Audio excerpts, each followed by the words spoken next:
Fact that there's as much excitement over a 30-year-old game as there is regarding Final Fantasy Tactics just lets me know how messed up the world is right now. Like I'm genuinely excited about a game that I played within the last year on stream. Because I bought a PlayStation 2 in order to stream it because I was gonna stream it, and then my PlayStation 2 had given up the ghost, so I bought a PlayStation 2 just to stream one game. The fact that this game is now available on Steam is making me very excited because then you can really dig into the side content. Because there's a lot. Tactics has a lot of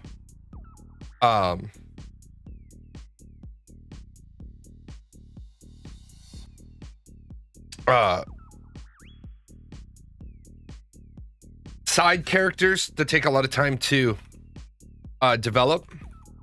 If you get Cloud, you have to go through. You basically have to replay the whole game because when you get Cloud, he's level 1, where you're nearing endgame. So,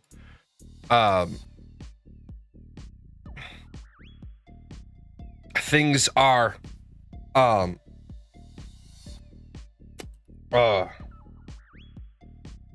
not necessarily always great stream content. So you want to like stream through the game and like make positive progress, and then all of a sudden, yeah, it's not gonna work if I go down these like 4 or 5 rabbit holes. I am really excited about the mini games though.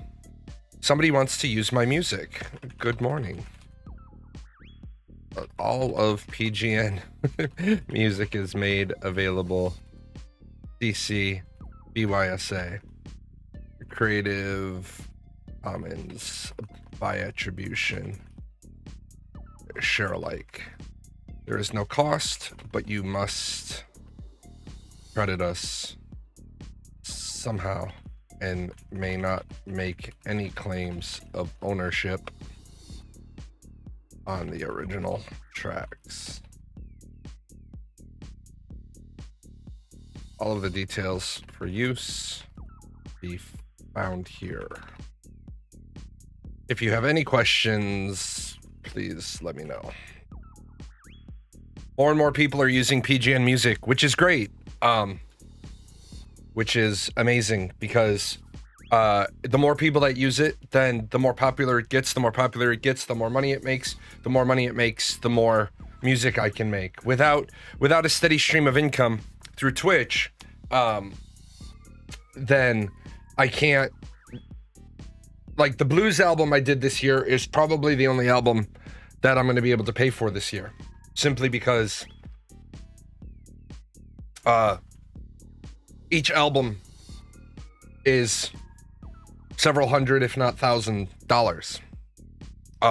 Now with the introduction of Suno and like these other 5 or 6 AI music generation sites, it gets really difficult to work with composers because all the good composers have like tripled or quadrupled their rates because the work that they were doing for the pay the rent money, the put groceries on the table money, people don't want to spend several $100s to get a song made when they can go to Suno for $100 in a year and generate thousands of songs.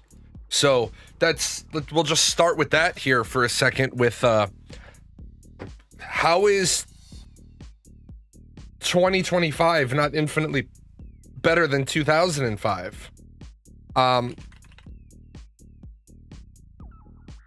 It doesn't look like the US government is going to reach a deal. And if they don't reach a deal, government workers government agencies run out of money tomorrow at 11:59 p.m.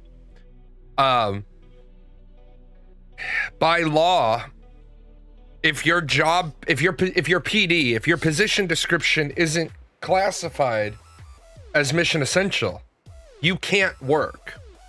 If your position description is classified as mission essential, you can work, but you won't be getting paid. You'll get back pay for all the hours. That creates a really, really difficult situation for a lot of people. I remember back in 2013 where we had the government shutdown. I was still active duty at the time, and I had 50 or 60 civilians in the squadron. My boss was out. He had T-boned his arm, and it was like, you can work, you can work, you can't work, you must work. Like the rules they wrote in 2013 were ridiculous. Like, in order to help curb spending, we were giving people like days off, and then we ended up back paying them anyway. This government, the US government, runs so fucked up. We need to, like I said, the only way you're ever going to fix America, the only way, the first thing, because there's two big things, and we're gonna put education up here. The first thing we have to do is we have to educate Americans. Americans are ignorant because they haven't been taught. 54% of Americans read at below the 6th grade level, which means they can't read their Bibles and they can't read their Constitution. It's terrible. The other thing, though, is if we raise 4.2 trillion in revenue, right? Then what we need to do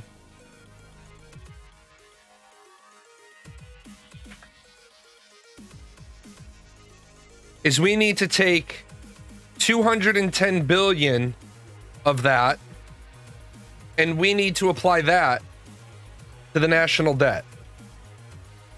And I know what you're going to say. You're going to say 210 billion on top of the national debt isn't going to make a dent. You're right. It's not. Yeah, we need to run it like a business. And then what we need to do is we need to run the government, right, on 3.9 trillion. And if that means, I'm sorry, but if that means that some programs have to get cut, then some programs have to get cut. Because we need to put money against the national debt. Starting on Wednesday, we go from 13 cents out of every dollar going to the interest on the national debt to at least 18 cents out of every dollar going to interest on the national debt. 5% of tax revenue increase overnight going to pay down the national debt. I'm sorry, going to pay the interest on the national debt. It never even starts to pay down the debt. That's a different expenditure. Run it like a business. We need to run it like a business.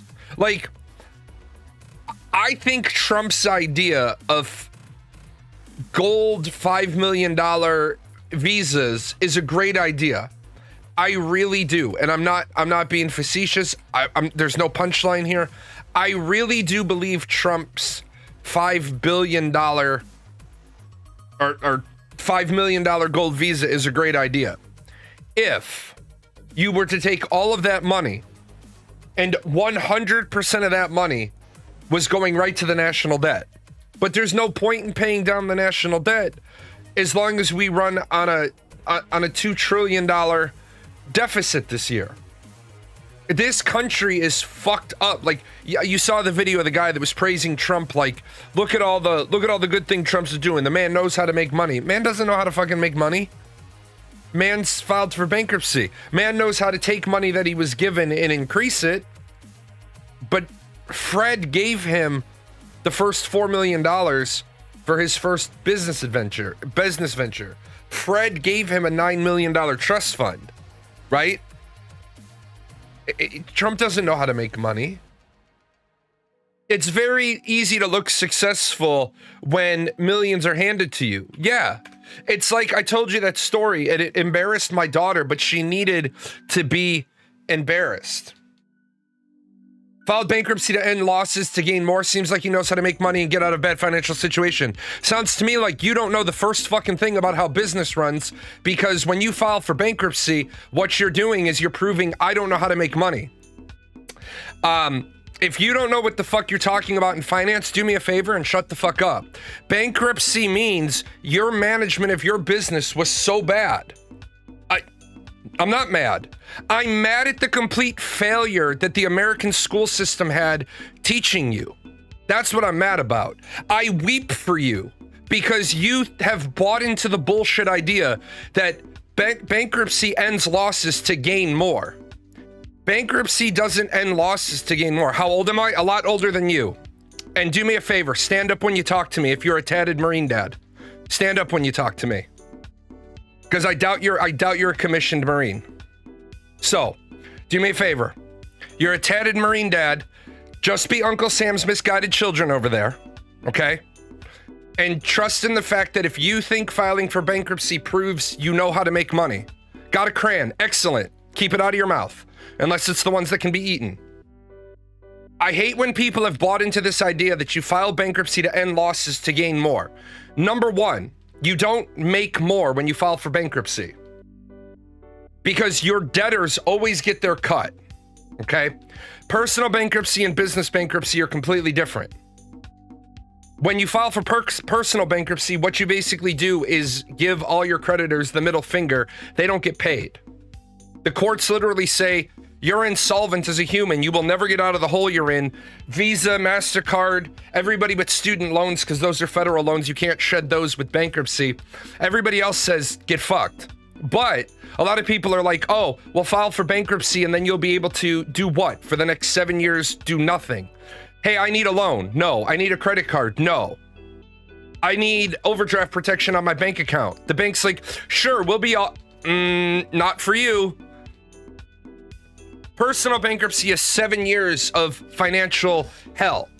As far as depends on the 7 or 13, you're right, it does. It absolutely depends on the 7 or 13. It also matters the fact that it doesn't matter if you file 7 or 13, no one's going to extend you a line of credit because you're now seen as a financial liability. As far as Trump filing for bankruptcy, he didn't keep all of those assets. Debatable? It's not really debatable. Tell me it's 7 years. First of all, tattooed Marine dad, don't argue with a guy that's been doing this for my whole life. It's 7 years until places start to look at you and say, what have you done to restore your credit?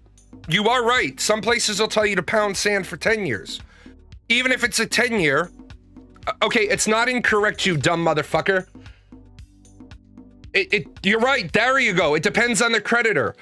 There you go. So instead of saying words like incorrect, like you know shit, listen to what I'm saying. Your logic is flawed. No, you're a fucking moron. Point blank. Because you literally just gave the answer that I was saying before you threw out the word incorrect.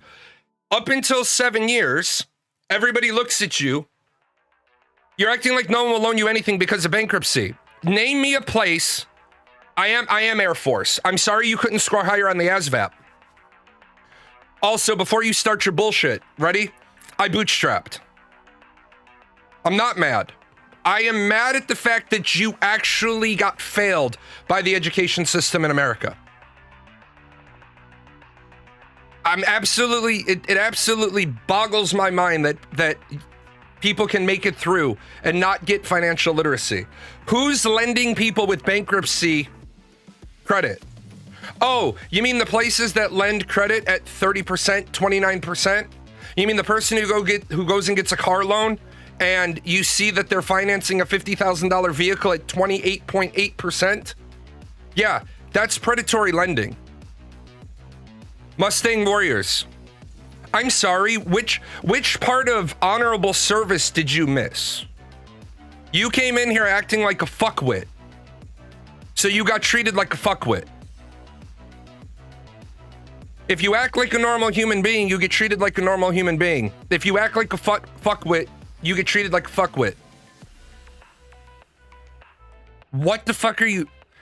30%, so I stated Mustang Warriors. What the fuck are you on about? You know what? I don't even have time for you. I don't have time. I don't have time for stupid people today. I simply don't. I simply don't. I can fuck up a bunch of times and stumble my way into success because I haven't gone broke yet. The well hasn't dried up. Absolutely. The problem is when somebody else is financing you. When somebody else is financing your mistakes, you can keep making them. Which is why I started to until I had to deal with the crayon eater. I told my daughter once, I came down the stairs, my daughter was talking to, a bunch of her friends were over, and my daughter was like, well, yeah, I'm rich. I stopped at the bottom of the stairs.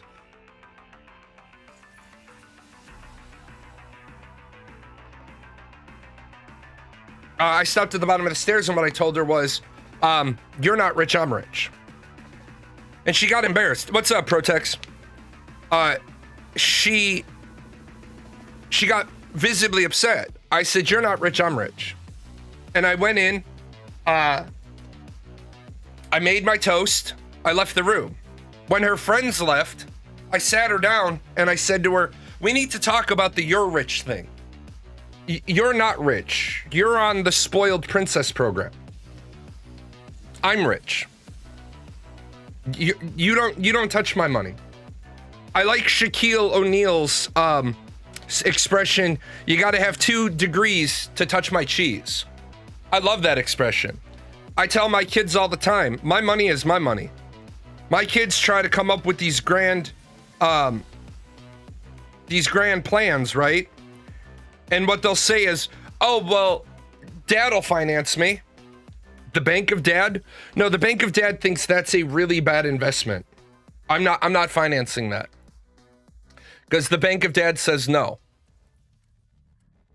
Anybody who thinks Donald Trump has business acumen because he's had to file for bankruptcy 6 times doesn't understand that how the fuck did you bankrupt 3 casinos? Like, I saw an expression the other day that no one will defend a billionaire better than a man making $50,000 a year. And I thought to myself, I don't know if I like that expression. And the more I thought about it, the more I realized people like that guy that was arguing with me who know just enough to be dangerous. Talking about people will still extend you a line of credit when you filed for bankruptcy. Yeah, under the worst possible terms. We talked a couple of weeks ago about predatory lending, and that's exactly what predatory is. The house does always win. Statistically speaking, the house always wins. Even though the house might lose on one particular player. Due to the way games are played, for example, yeah, the house may lose an individual hand, but it'll always win for the night. So, for example, you're playing blackjack, right? And you've got player 1, 2, 3, 4, 5 in the house. If you bust on blackjack, that's it. Your chips come to the house. If you bust, your chips come to the house. It doesn't matter if the dealer later busts. You lost. Once you bust, your bet is gone. Now, someone will be like, well, I played at a casino once and the table rules may have been different. The table rules may have been different. The standard is if you bust, your chips are gone. This person sticks on 17. This person sticks on 15. This person busts. The dealer's showing whatever, 9. Then the dealer's showing 12. And then 17. Well, the dealer, depending on the table rules, the dealer just beat you. And then depending on the table rules, yeah, stick on 15. Sometimes you stick on 15 if you haven't seen a 10 or a face card come up in a long time. Sticking on 15 is a safe bet because the dealer must, on most tables, hit on 16. So if none of these people have showed a 10 on a draw and you're showing 15, it's a safe bet to stay on 15 because let the house bust. Remember, once you bust, your chips are gone. If the house busts, you win. Make the dealer beat you. And the dealer can't beat you on 16 because the dealer has to hit on 16. But that's why the house always wins. The rules favor the house. The rules favor the house. And yet he bankrupted 3 casinos. How? And then why are you saying he's got great business acumen, great business sense? All these people are running around saying how great the tariffs are.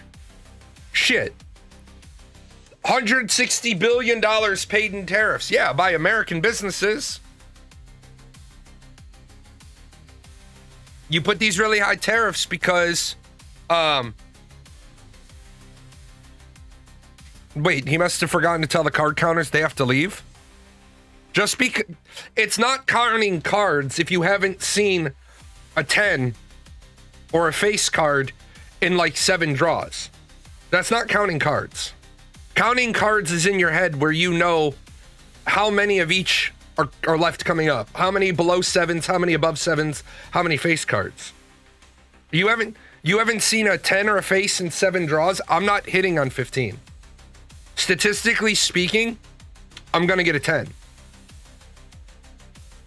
And you set your own payout on the One-Armed Bandits too. You do set your own payout on the One-Armed Bandits too. The only time a casino can lose money on a slot machine is if it hits the jackpot before it's taken in the amount of money that it should take in.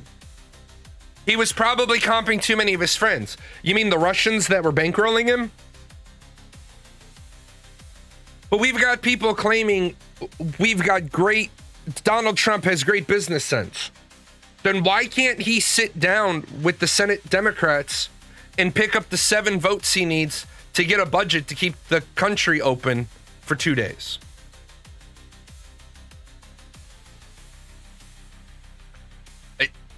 If he was so good at business, like, where is the good business where millions of people are losing their health insurance?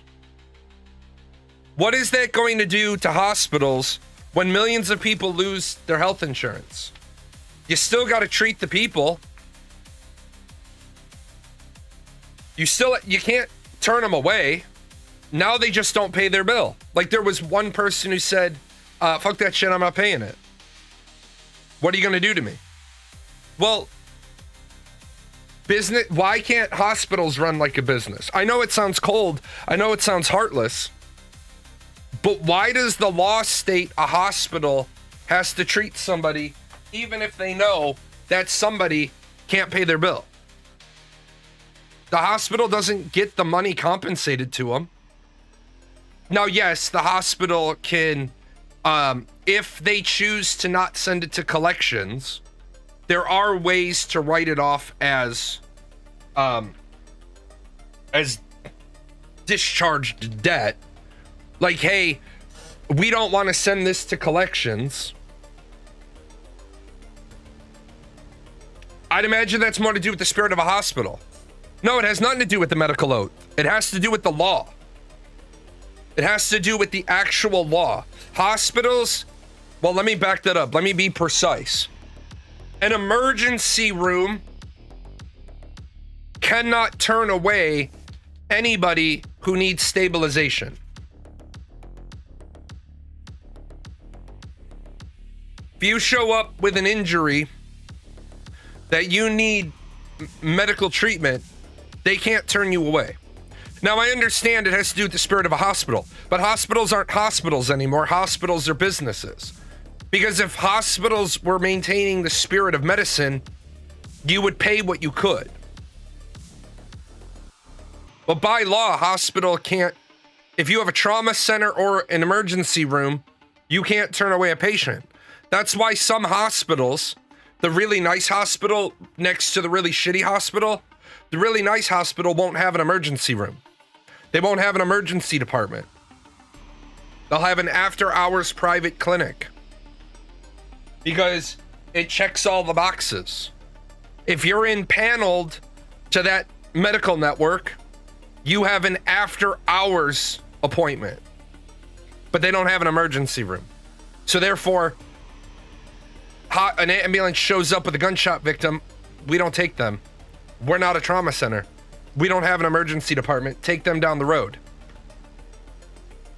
We live in a country that's fucked up. Did you see the clip of the dentist who said she would go light on laughing gas for patients who are Democrats, non-Trump supporters? I did not, but that's a really fast way to lose your medical license.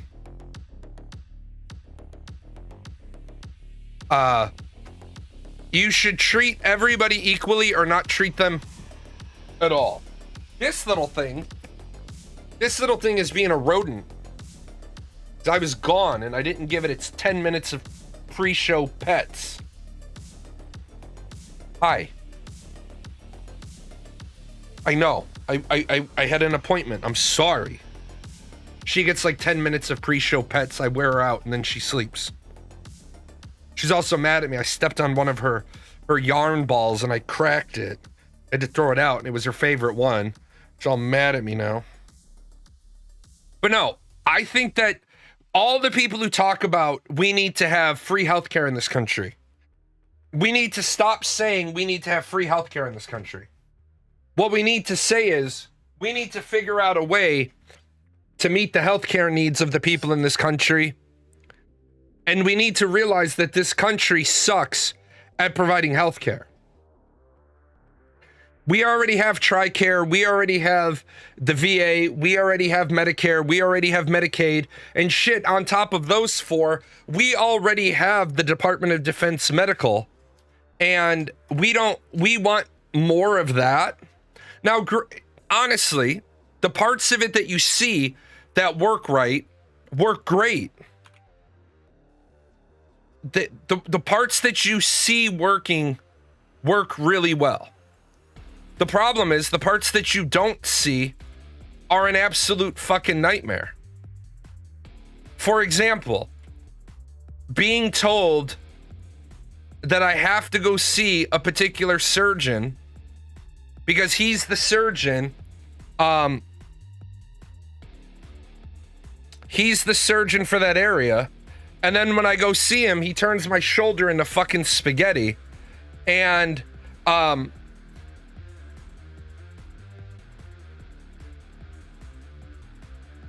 then when I go to see a doctor to try to get my arm fixed,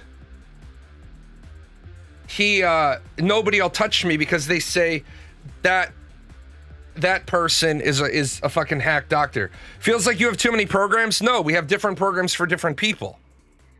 Basic cost of living, rent, food, utilities, healthcare need to be affordable on minimum wage. I'm gonna say something and it's gonna be kind of inflammatory. They are. Basic costs of living, rent, food, utilities, healthcare are affordable on minimum wage.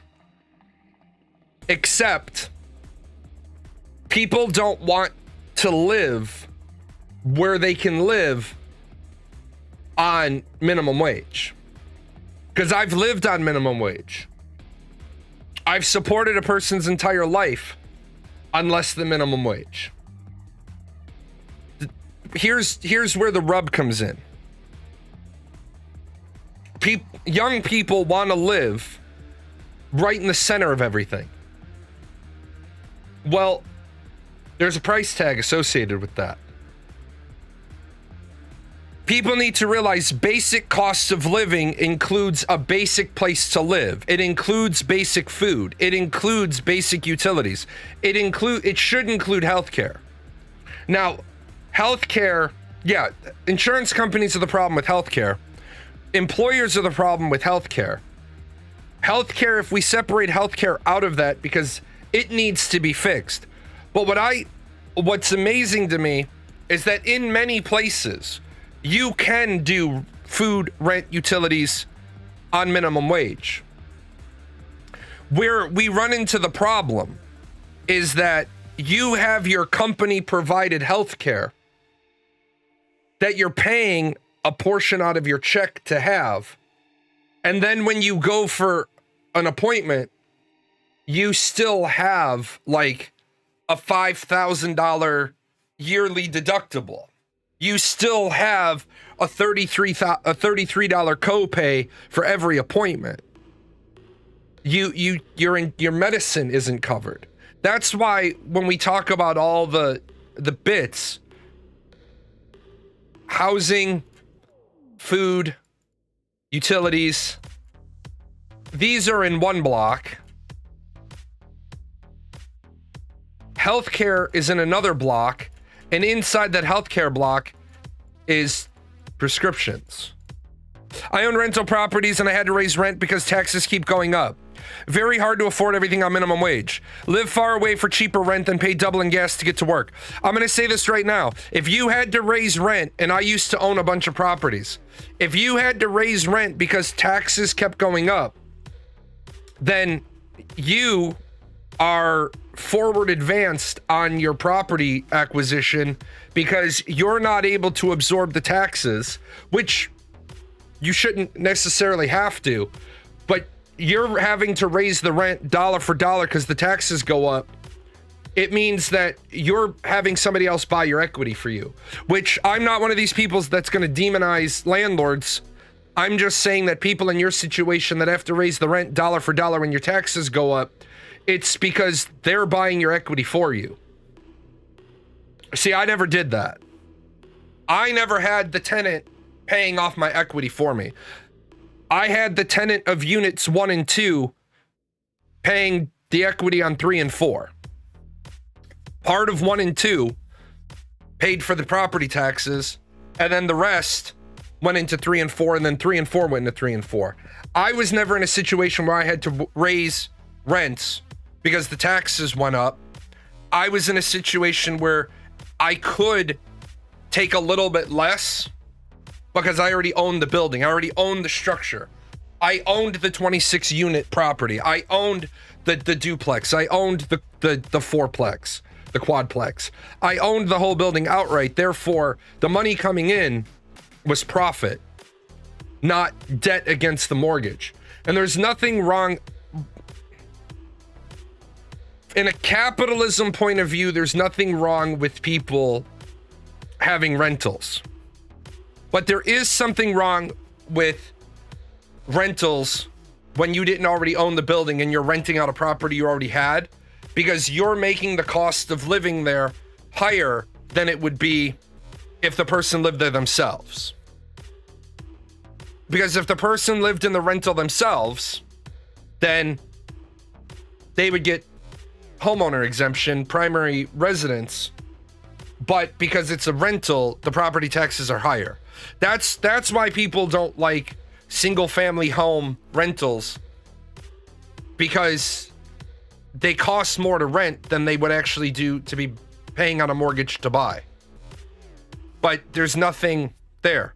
As far as live far away for cheaper rent than pay double in gas to get to work, you're absolutely right, except I'd rather pay half as much in rent and double in gas than double in rent and half in gas. Because, I mean, in all honesty, doubling my gas bill from what, 160 to 320 is a hell of a lot better than paying $1,400 a month in rent when I could get a place for $850. And yeah, it sucks when you're stuck in the car an extra 45 minutes a day or 45 minutes each way. But if you can move out to somewhere where you can buy the property, then you're not just paying for housing, you're buying equity. You're investing in yourself. And that's what they don't teach. That's what they don't teach in school. But yeah, when you're talking about someone who's, and ultimately, I'm not about to say that we should not allow people to rent out single family homes, but I definitely think that rents need to be capped in an area. Like, there's a person The rule of thumb is 1%. The rule of thumb is 1% of the value of the property is what the rent should cap out at. But when you start talking about $300,000 homes, right? That's you need to look at your business plan, and you need to look at maybe 1% isn't going to get me there. But if you're 100% financing the rental, you probably can't do it for any cheaper than 1%, which is why I've always told people when I got out of being a landlord, what I told people is, here's the house you live in. Get this paid off. And then when this is paid off, get one rental. But put the money that you would have put in from your mortgage into that and put the rent right back in on top of the mortgage, and then get this paid off. Do it one more time that way, right? Do it one more time, and then on the next one, you stop taking money out of your income and you just allow this to grow from these 3 properties. That way you're paying off, you're getting each unit in approximately 4 years, 3.5, and then you own the equity against it.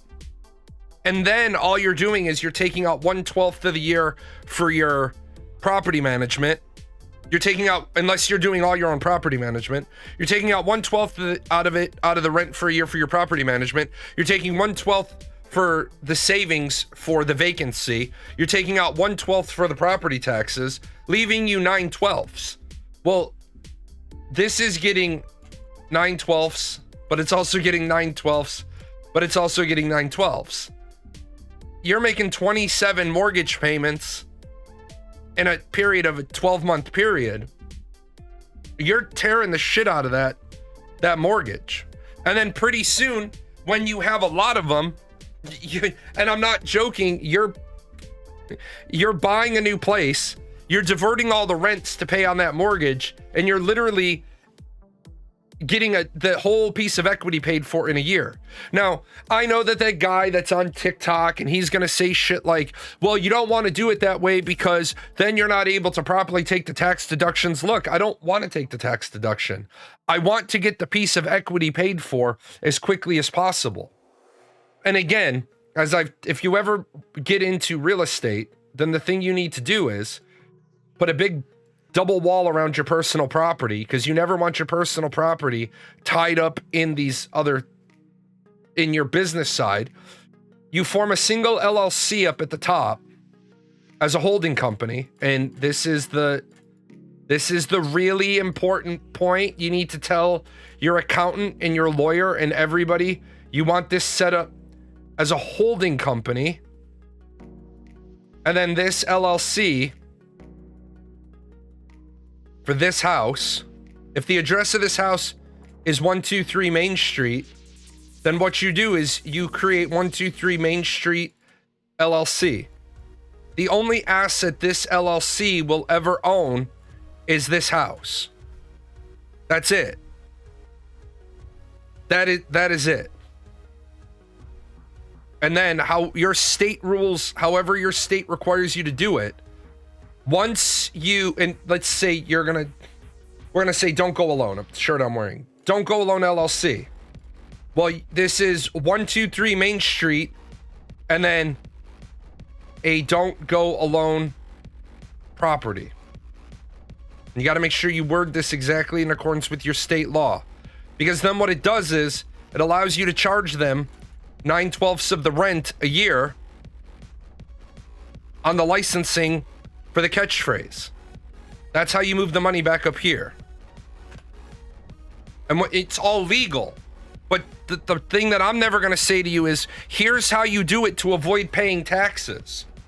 I will never tell you how to avoid paying a tax, because tax avoidance and tax evasion bump right up against each other.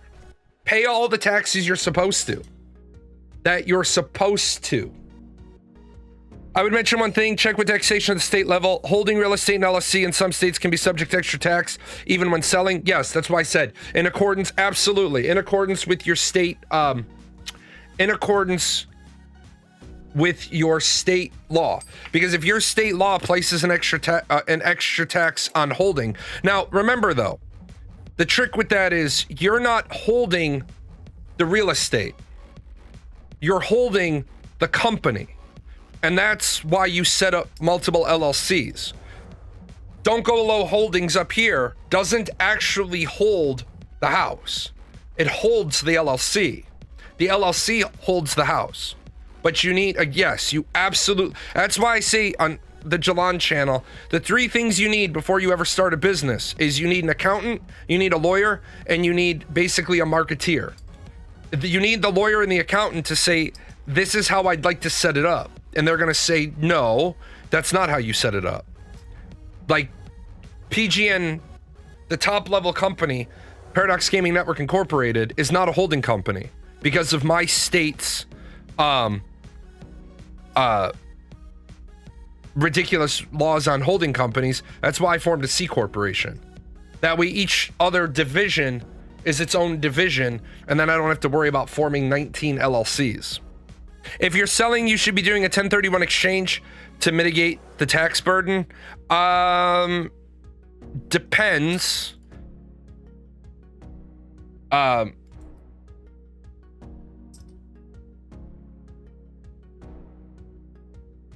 Depends. You are correct. The only time, yeah, if you're investing back in a more rentals, but as a landlord, you should never be selling the equity. And the equity is the house. The house is the goal. The rent's not the goal. You don't give a shit about the rent. Yeah, if you're getting a new property.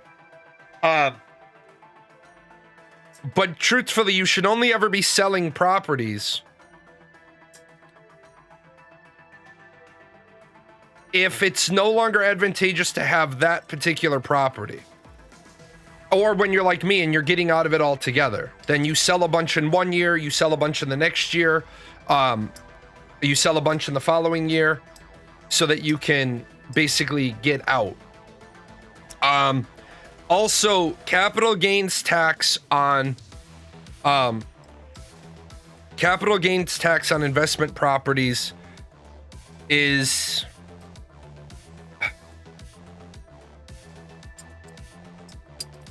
how can I say this? Is why you need to actually sit down with a lawyer in the very beginning, and why you need to sit down with your accountant in the very beginning, because you have to make sure that your state law, and I can't speak on all the states. I've seen landlords in my state get hemmed up because they try to claim every single dollar they've put back into the property as depreciation, and in real estate specifically, it is not. What you have to make sure that you're doing capital improvements, not routine maintenance. So if I change out the washer and the dryer, that's not a capital improvement. If I change out the hot water heater one time in 25 years, that's not capital improvement. If I switch the hot water heater to a tankless water heater, as long as I document it properly, that is a capital improvement. Putting a roof on is not a capital improvement if it was the natural time for the roof. If I put the new roof on because I'm putting solar panels on and it's not the regular scheduled interval for the roof, then I can claim that roof as capital improvement because I can claim the solar panels as capital improvement. Should I? No. Should you put solar panels on your roof? No. They don't, solar panels on a roof is a lot like a new furnace and a new hot water heater. Yeah, there are improvements to the house, but people don't pay more for them, unfortunately. Let's see.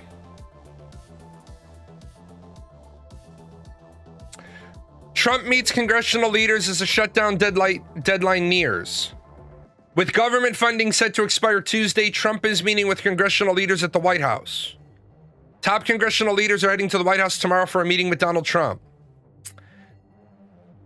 Totally up to the Democrats. The ball is in their court. It depends on the Republicans. So no surprise hearing a lot of the blame game, but what's actually at stake?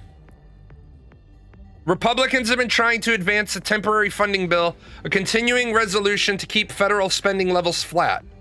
We've increasingly seen this a lot in the Hill to avoid shutdowns, and it always does feel like the 11th hour. House Republicans passed this bill. It would fund the government till November 21st, but it failed in the Senate. And the Senate now wants to bring it up again tomorrow evening. But Republicans won't be able to do it alone. It needs 60 votes to pass. They only have 53 seats. Now, the reason why they need 60 votes to pass is because any Senate Democrat will be able to filibuster because it takes 60 votes to break a filibuster. Democratic leader Hakeem Jeffries and Senate Minority Leader Chuck Schumer were supposed to meet with the president at the White House, but the president canceled the meeting, abruptly saying he didn't see the point in meeting with Democrats when they're demanding, in his view, unreasonable things. These unreasonable things the Democrats are asking for: extend the boosted up Affordable Care Act subsidies that expire at the end of the year, along with reversing some cuts to Medicaid and other health programs the Republicans passed over the summer. And Republican position has been fund the government first, then we can negotiate on extending these credits. All right. The Democrats are in a... Donald Trump and his bad politics have set the Democratic Party up to be blameless. Democratic people, Democratic registered voters, have lost their health insurance. They don't have health insurance. Do you think they give a shit if the country shuts down? They do not give a shit if the country shuts down. What they give a shit about is, can I go to the doctor this week? I have a friend who was all set to move to a new job, a much better job. Then the big beautiful bill passed, and the stipend that pay, why Democrats specifically? Because the Republicans need 7 Democratic votes in the Senate. Donald Trump and the Republicans have already tried to blame the Democrats that the shutdown will be their fault. The Democrats can turn around and say to the voter base, hey, we're going to let the government shut down because the Republicans aren't willing to give you health care. The Democrats can say, we've boiled this down to one issue. We will fund the government to keep it open if they reverse their healthcare cuts. Now you've put a loaded gun to the head of the Republicans, saying all the voters who were supposedly going to get pissed are going to be able to turn around and say, well, you won't give us back our healthcare, then yeah, shut the government down. When you don't give a shit if the government shuts down if you now can't see your doctor. So like I was saying, a friend of mine was going to move to a much better job, but the stipend that pays for her health insurance got canceled in the big beautiful bill. Well, in West Virginia, they have 6 months or a year to offer you your health care as a full-time employee. That's bullshit. That's something we need to fix across the board. If you get a job as a full-time employee, it should be a federal requirement, a federal labor requirement, that full-time employees have to be offered benefits within 30 days of onboarding. You can do the other benefits, the dental, the vision. You can do that in a year if you want to be stingy about it. But she had to not take a different job that would have been better because now she needs to go on the insurance that she got offered at her first job. Yeah, people shouldn't be... Well, the only reason why I say a month is very specific. A month gets you through the 2-week onboarding. And then, because remember, an awful lot of people get weeded out during onboarding. 14 days would be one thing, but if you're in training for 7, you don't know if this person's actually going to stay after the first month. Lots of people get their job, and within the first month they quit. They're like, oh, I don't like it. I don't want to do it. I didn't realize it was going to be this. You shouldn't make a rule for regular businesses and not have it apply to the government themselves. Well, the government, when you get a government job with the federal government, your benefits are, your benefits start on day 1. Well,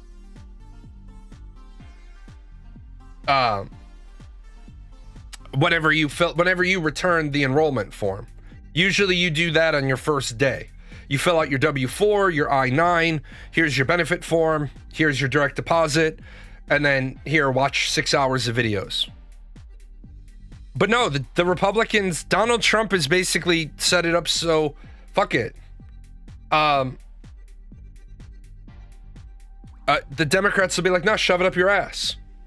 Shove it up your ass, man. Shut the government down. I've always wanted to be in a position where a company I own offers private healthcare benefits.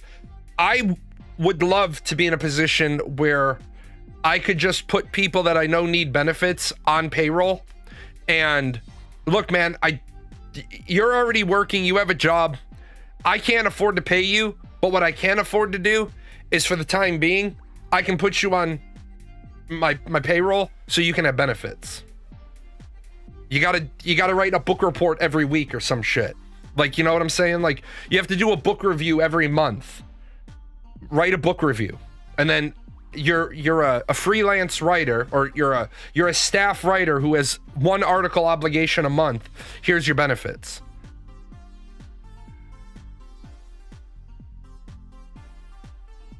In the military, that shit got done on day 5 or 6. Like, they have staff doctors, staff nurses, staff dentists sitting there providing you with constant care, starting the instance you're able to be presented at the facility. Yeah, like, well, no, not staff doctors and staff nurses. Not in basic training. Dentists, yes, if something happens. But remember, you did get checked out at MEPS. Now, if you get hurt once you're in the military, they'll take care of you, and your immunizations, they'll take care of. Uh-oh. That's never good.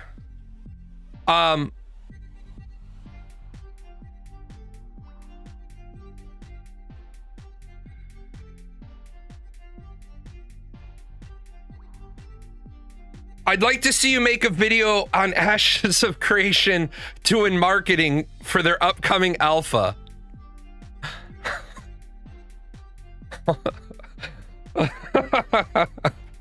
Okay. I guess that's my afternoon. Let me put that on the list of things to do.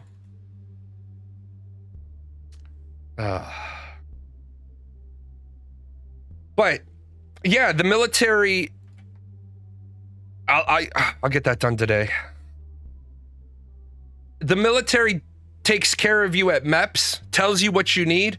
In fact, the military, where Phelan is right, is the day you show up at basic training, their staff stationary training facility give you access in seconds. Oh yeah, absolutely. Yeah, the paperwork, I don't know how it is for the Navy. For the Air Force,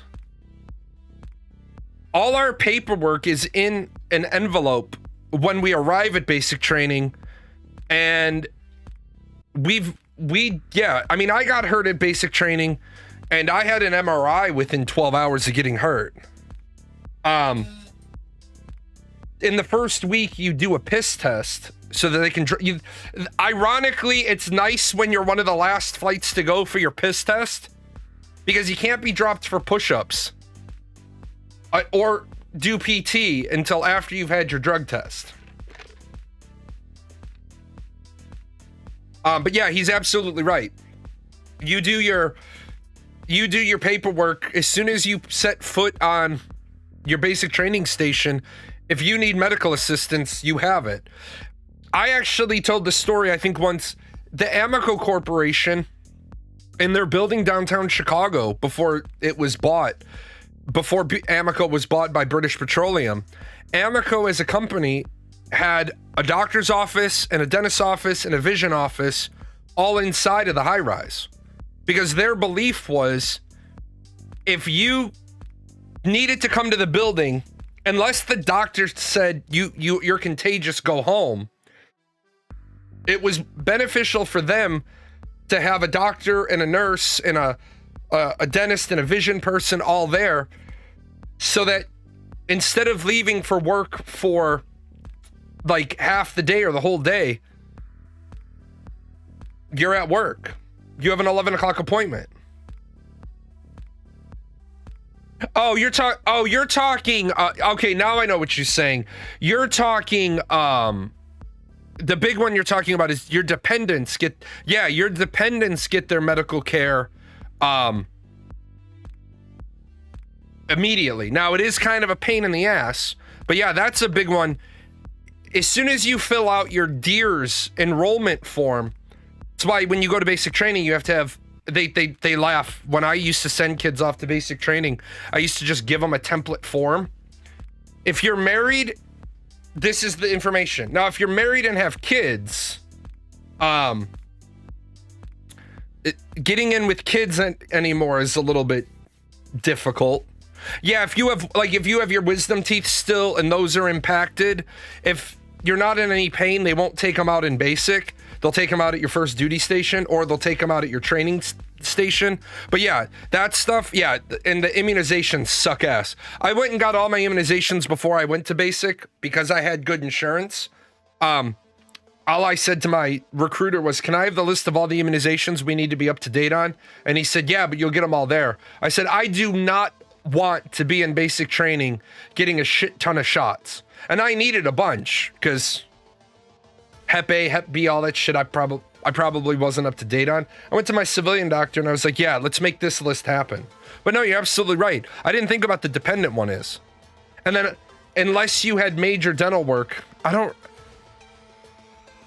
remember. I don't think I got a dental exam at MEPS. I think I had to bring in a form from my dentist to my MEPS appointment saying like what my current dental status was. I didn't see the dentist until tech school because I had a 42-week tech school. I had to see the dentist before I went home. But yeah, absolutely. Yeah, half of MEPS is medical screening so you don't die at basic. Man, I had to laugh. A guy showed up to basic and he had smoked weed the day before he left for basic. And I remember we were all reading our basic military training guide, and he was getting screamed at like what a fucking waste of oxygen he is. They spent all this money to transport him to San Antonio, and now he was packing his shit and going home because he smoked weed. And there he is crying because he was like, I just wanted to smoke one more time. And fucking dumbass. Did you all see this stupidity? Israel and the Gaza flotilla. Activists fear loss of life after blaming Israel for drone attacks on ships. Italy and Spain have sent naval vessels to assist the global flotilla as it set sail to take aid to Gaza. Oh, first of all,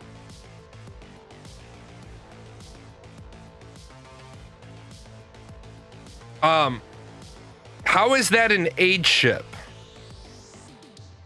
Second of all, you have a ragtag bunch of fucking ships.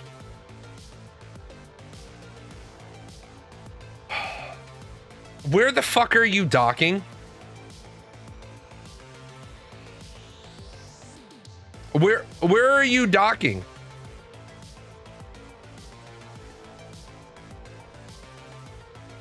The Pope offered to bring the food supplies to Gaza. Um,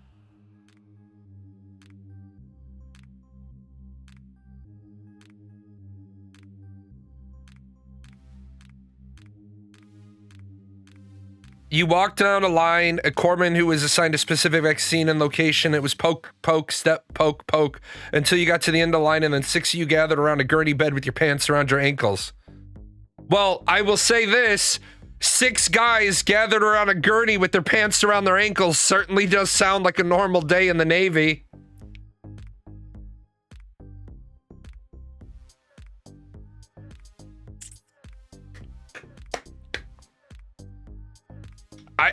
Can we just say that Gaza has become a fucking joke about the world's response to Gaza? Like, can we stop pretending that anybody gives a shit about the Gazans, about the Palestinians? Can we please just stop pretending that people give a shit? Because they don't. People don't give a shit.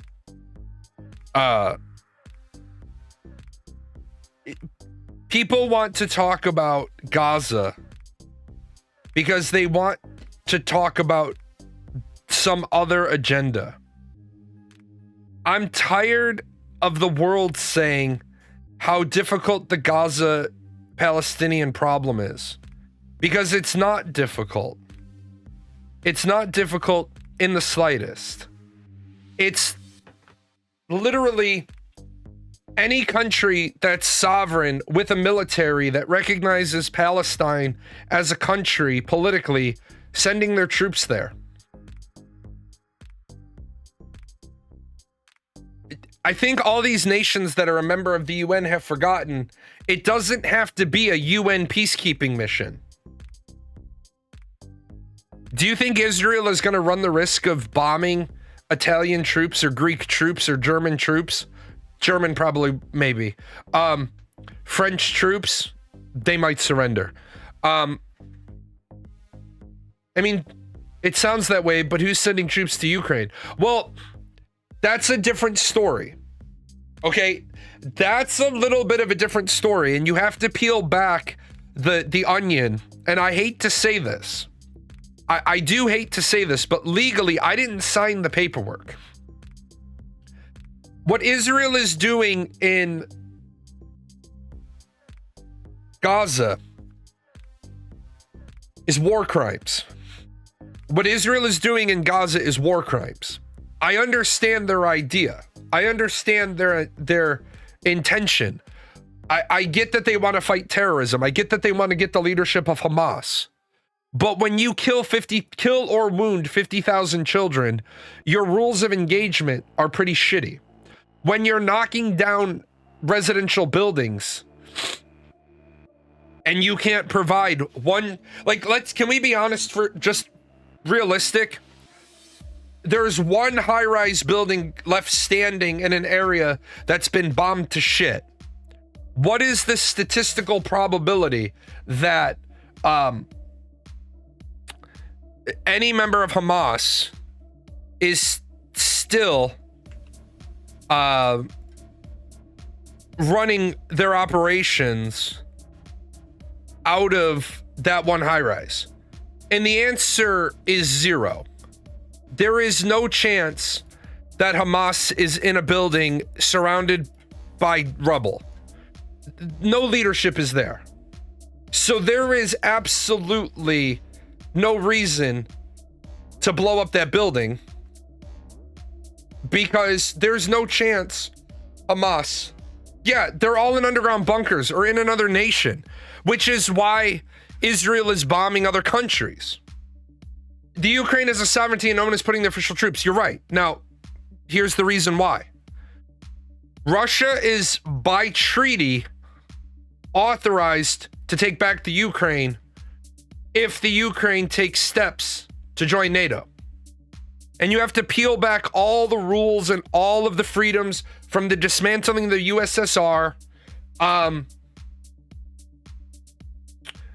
So technically, Russia declared war on the Ukraine because Ukraine is violating guidelines that they're supposed to follow in exchange for the independence that they got.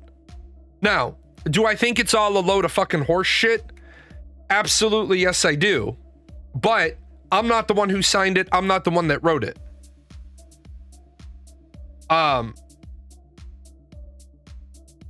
The other problem is no European nation wants to support Ukraine because then they are ineligible to invoke Article 5.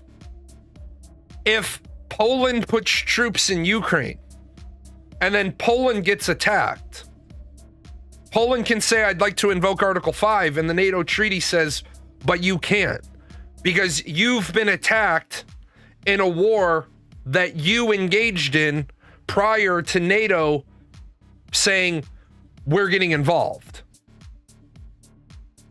Now, truthfully, Poland or Germany could probably body Russia. But do you think the Polish people want their houses bombed? Do you think the German people want their houses bombed? And Poland sure as shit doesn't want Germany to declare war on Russia. Yeah, they took part in a foreign war. Basically, that's why Poland is trying to, with these drone attacks, get NATO to say, okay, now's the time. Now we're going to get involved.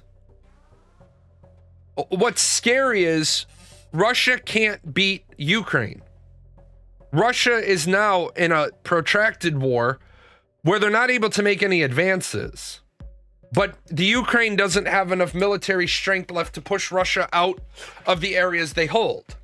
President Zelensky saw the opportunity to say, we're going to get the Crimea back in all of this. And the rest of the world was like, it's kind of hard to support you if you're saying you want to take Russian territory. Now, some people would say, well, Crimea was Ukraine's first. Well, then you should have fought then for it. The world was wrong when they allowed Russia to seize parts of Georgia. The world was wrong when they allowed Russia to seize Crimea. Yeah, good luck with that. Because now you're talking about, what are the victory conditions? Are you planning on being the new Russia and Japan and being at war with each other for the next 55, 60, 70, 80, 90, 100 years? Like, a war could kick off anytime between Japan and Russia because World War II never ended between those two countries. The world was wrong when they allowed the Soviets to keep Eastern Europe.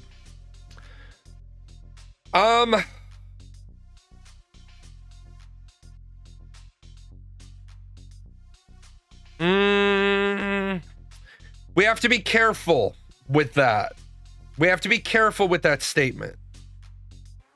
The world was wrong when they allowed the Soviets to keep those Eastern European countries that did not want to be part of the Soviet Union. Is a more correct way to frame that. Because not all of the Soviet Union was forced into the deal. Some were forced. Yeah, the Soviet Union swept over and redrew the lines. In my opinion, and I've always held this opinion, what should have happened was the United States should not have allowed Russia to make peace with the Allies. Instead of allowing Russia into the alliance, the United States should have said, don't worry, we're coming for you too. They should have bodied Germany and then kept going. And then they should have pushed Russia back and said, you're fucking done. But the problem was, there was a growing impatience to end the war in Europe. And a lot of the countries in Europe just didn't have any more war left in them. That's why there's something to be said about peace through no half measures. Look at what peace through half measures have gotten us. And I'm not trying to be a warmonger here, but over there on that shelf, there's a little von Clausewitz. Yeah, Russia was the enemy until Hitler turned on them, and then we pretended like we're all buddies. Now that Germany was kind of beaten. Over there and on my book list, if you've never read von Clausewitz on war, von Clausewitz on war is some real shit. And that's why we don't win wars anymore. We don't win wars anymore because we don't make sure that the other guy knows he's beaten. We do this shit where we're like, yeah, there was some political pressure against pursuing the war, but that was our mistake. We should have bodied the fuck out of Russia. We should have never had a Cold War because we should have known Russia had no ability to ever wage war again because we stacked them up. But unfortunately, we can't win wars like that anymore. We're so worried about collateral damage. We're worried about optics. We're worrying about world perception. This is, in one way, why I'm not totally against the Department of War. I'm not totally against the idea of the Department of War because let the rest of the world know, and I don't mean our allies, I don't mean our partners, I mean everybody else. Like, look, man, we're not the Department of Defense anymore. We're the Department of fuck your shit up. Yemeni rockets hit a fucking American boat in the Suez Canal. Okay, fuck them up. Like I said, go to the president of Yemen, the side that we like, and say, hey, man, I need 300 strategic targets from you. What do you want us to hit? Because we're hitting everything. Well, I don't want you to do that. Okay, well, you can either pick the 300 targets or we're going to pick the 300 targets. And if we pick the 300 targets, they might not necessarily all be on that side. Like my response to Iran, I would not fuck about with Iran. In Civ City, in Sid Meier's Civilization, you get contempt a lot for attacking other cities. But you don't give a fuck if your troops and your ships are so numerous that all of them put together can't roll over you. Yes, exactly. Russia had no navy, no air force, shit army, and we had 1 million troops on the ground and a gazillion tanks. We had control of the Mediterranean and the North Sea. Right, but here's what you have to remember about the Russian people. The Russian people are very much akin to the Afghani Mujahideen. Those fuckers will fight you with the last 6... Like, Russians don't surrender. Russians of that era don't surrender because those that had been surrendering were put in concentration camps. I think people need to remember the on the ground shit. Russians will fight you until they're out of bullets, till they're out of rocks, till they're out of arrows. The Russians have a lot of tanks, had a lot of tanks and more soldiers. They were not toothless. We didn't need to go into Russia proper, just prevent them from keeping all the land they walked over and pushing Germany back. You're right. The Russians won the battle on Stalingrad by issuing every man 6 bullets and every other man a rifle. Yep. Russians also had a not one step back doctrine where if you haven't really read into a lot of it, Russia would send, and this is fucking horrible, but it's how they did it. You have the not one step back doctrine. So what you do is you have a force of men who can't possibly win the fight, but you have a second row of men, and then you have a third row of men. This row of men have orders to shoot any man who turns and retreats. So this is the cannon fodder. Now, this has almost 0% chance of winning. This is designed to inflict losses, because this row will win if the losses are over 30%. Then statistically this row will win. But behind this row is another row of officers that will shoot you if you take one step back. That's how they won their wars. Russians took a fucking page out of Braveheart. Edward the Longshanks. Use up the Irish. Arrows cost money. The dead cost nothing. Shoot into them. What will hit our own troops? We have reserves. You're shooting Irish. I don't care. That is their requirement to provide. That's why they are conscripts, right? They are the offering. They are the offering. Like, and I say this, and some of you call me crazy, and some of you go and do the reading, and you're like, holy shit, he's right, and they don't teach this in school. Why do you think people went to war sometimes? They went to war for 4 years, but they never made any gains or any losses, and then they just declared peace 4 years later. Hey, man, because you're at your daughter's wedding to his nephew, and you're like, hey, man, we haven't had a good war in a while. You know what, man? I'm starting to run into this problem. I'm starting to get, like, dissension in the ranks. I have to keep dispatching my troops to villages that think they don't have to pay taxes. And they can do that because these villages have like 200 men in them now. Fuck, I got the same problem. I don't have enough work. It doesn't take 200 men to work there. Hey, let's go to war over that patch of dirt called Pisantia. Yeah, let's go to war. So all of a sudden, at the end of the wedding, somebody spills a drink on somebody. It's a fucking mortal offense. There's shouting, there's yelling, there's swords. I'll see you on the battlefield and we're gonna fight over Pisantia. And then all of a sudden, you conscript 50 men out of every town. And you send them off to die. And you're fighting back and forth over a fucking piece of land nobody wants. All the while, you're reading letters from your daughter who's going to the king and talking about, it's like, yeah, he's kind of mad at you because you embarrassed him, but it's okay. And like 4 years later, that town of 200 men is down to 50 men again.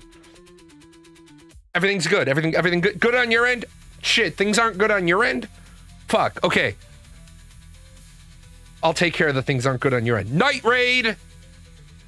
Okay, things are good on your end now. We've got the right body count. Yeah, things get weird when an entire continent is distant family. When you, suddenly there's pitchforks in the field making people bleed. Right.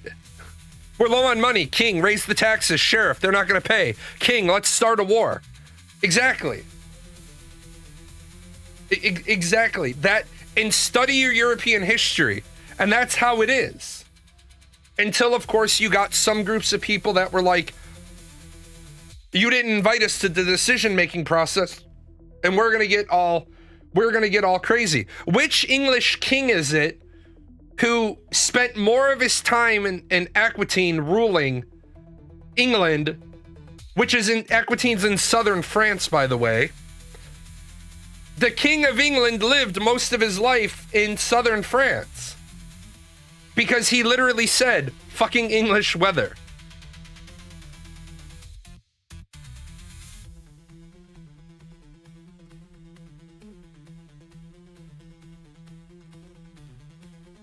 Like, I'm not living up there. That's fucking bullshit. Yeah, Richard the First, Richard the Lionheart, only spent 6 months in England out of his 10-year reign. Now, granted, 4 of that was on crusade, but he was a duke. He was the Duke of Aquitaine, and he was the King of England. Like, what the fuck? Like, yeah. Our population's getting unsustainable. Start the Holy Crusade. Oh, hold on a second. You forgot the great one. Hey, man. All these crusaders came home after being on crusade for years and years and years, about 14 years ago, and they fucked a lot. Like, a lot of these knights went around and fucked a whole lot. They had a whole lot of sex. We've got all these kids. What are we gonna do with them? Send them on a crusade. Sir, they're only 12 and 14. I don't fucking care. Children's crusade. Some of you are like, that can't be true. I bet you one person here is like, that can't be true.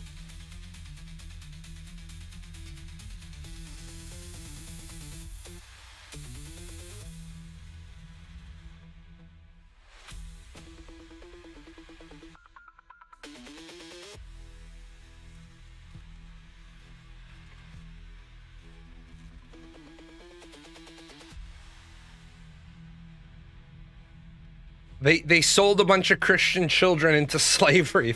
How? The fucking Pope. The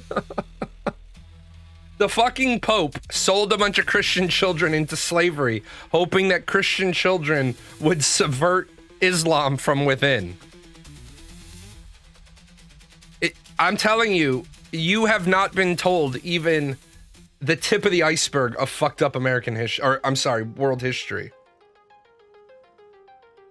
Yeah, not only do they fuck a lot, but they're really good at chopping people down. Like, when you send people, like, how can I say this?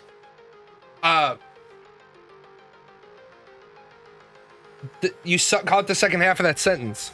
It was the Pope's idea in about the year 1200 to keep selling Christian children into slavery. So, they could subvert Christianity, or they could subvert Islam from within. Go ahead and read it. I think it was Leo who did it. I'm pretty sure it was Pope Leo. No, Pope Innocent III. No, it wasn't Innocent III. He was the one that never declared the Children's Crusade an actual crusade. Because remember, to be a crusade, you have to have the a king can't call a crusade. Only the Pope can call a crusade.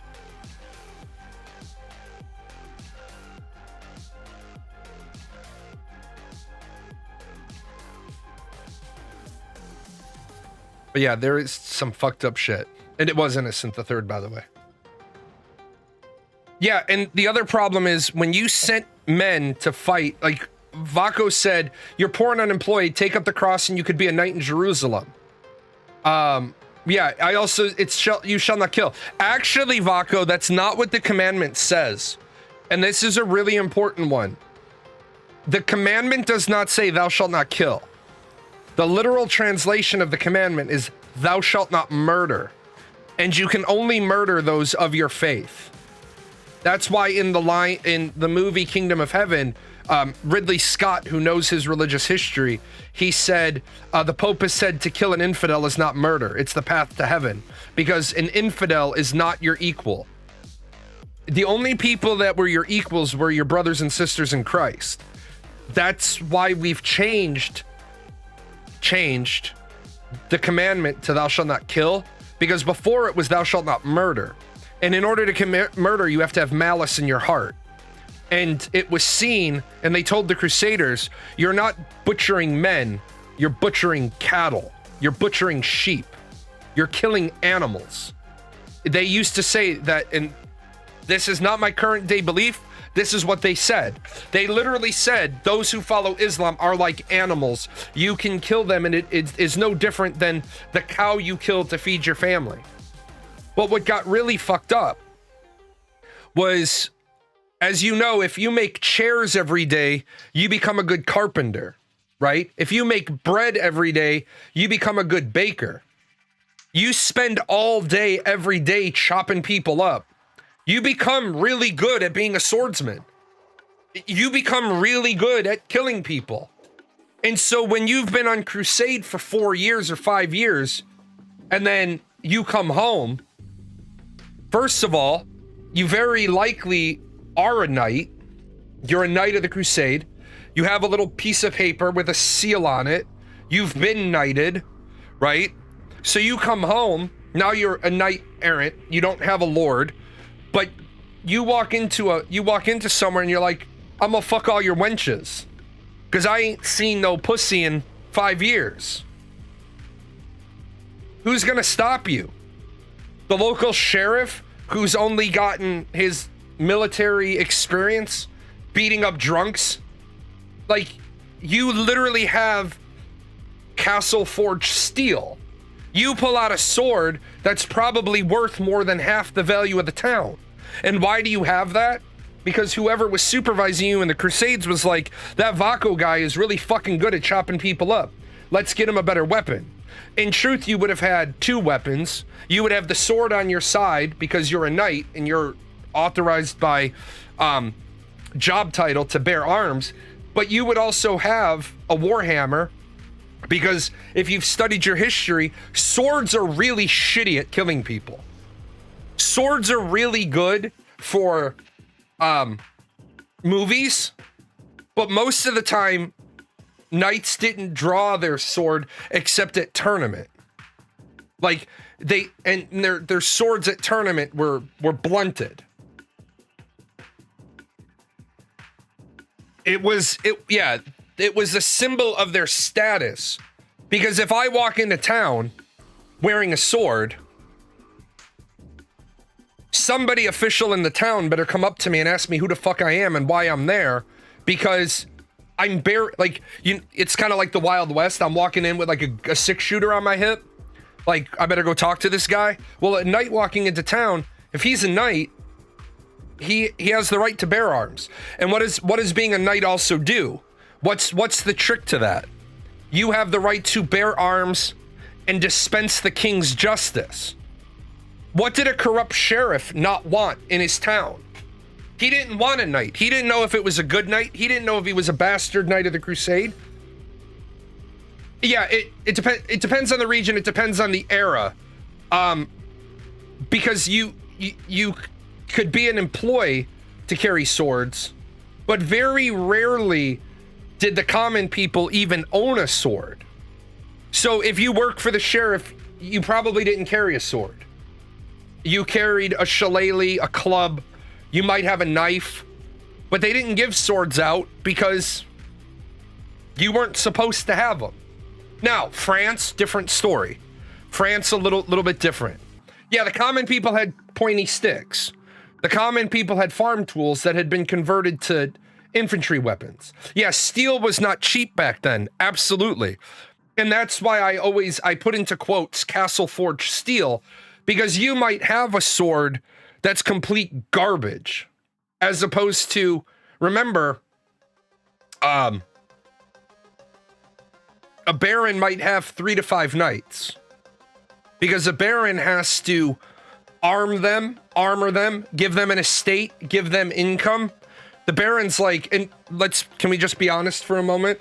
Knights were good for really one thing. And if you do your medieval history, why, when knights were gone, why did the women of the court all get called up to the castle? Do your reading. The fucking knight wasn't running shit at his estate. The baron knew that, the knight knew that, and the knight's wife knew that. He wasn't running shit. It was the woman. It was the woman who was doing the books, the woman. You read these accounts, the women were like, yeah, I make sure that he has enough money to go whoring.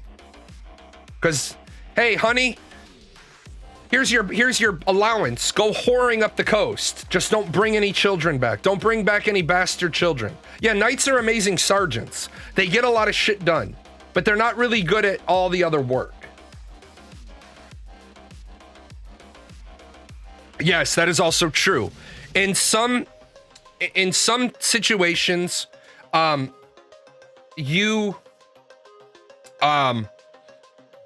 knighthood could not pass. Generally speaking, you had to be a baron or French equivalent. I forgot what the baron equivalent is. I know more English history, and I don't know German because they have weird shit too. You had to be a baron or above to have heredity by blood. If you were a knight and you had a son, your son was generally not your squire. Your oldest son was generally squired out to another knight, and then if you died and your squire's son was ready to become a knight, the baron would be like, oh well, this is nice and tidy, because now I don't have to fucking move a family in and move a family out. He's good, he's won tourney, he's competed, he's maybe even been to war as a squire. Yeah, we'll just move the knighthood from his dad over to him. But if you were a total piece of shit, or if you were dead, unfortunately what would happen is your mom and any sisters you had got the boot, because that estate wasn't yours. That estate was the baron's for keeping one of his knights in whoring money. I'll just say it as whoring money. You'll notice if you study your history, they didn't have powerful estates. They didn't have meaningful estates. It was some guy that looked like me, some small-framed motherfucker. You've got these 5 knights. Yeah. Hey, Baron Jalan, what's up? You're responsible for 40,000 acres of farmland. Oh, yeah, and let me bust out the fucking abacus and shit. Your 3 brothers are knights. Yeah, my 3 brothers are fucking great at killing people. I'm kind of small. I learned math. I learned how to read. What was the con for the younger sons to learn how to read and do math? Anybody know the con for the younger sons? Younger son used to pledge himself to the priesthood, learn how to read, learn how to write, and then you know how they got out of going to the priesthood? They'd knock up one of the fucking local wenches. Can't go to the priesthood if you've got a child. So you get sent home. But I got sent home knowing how to read and knowing how to write. Yeah, a knight's estate was a cottage and a couple of dozen serfs. And it had some profitable thing, just profitable enough so that he could maintain his armor, maintain his war horse, maintain his wenching. It wasn't like it was much.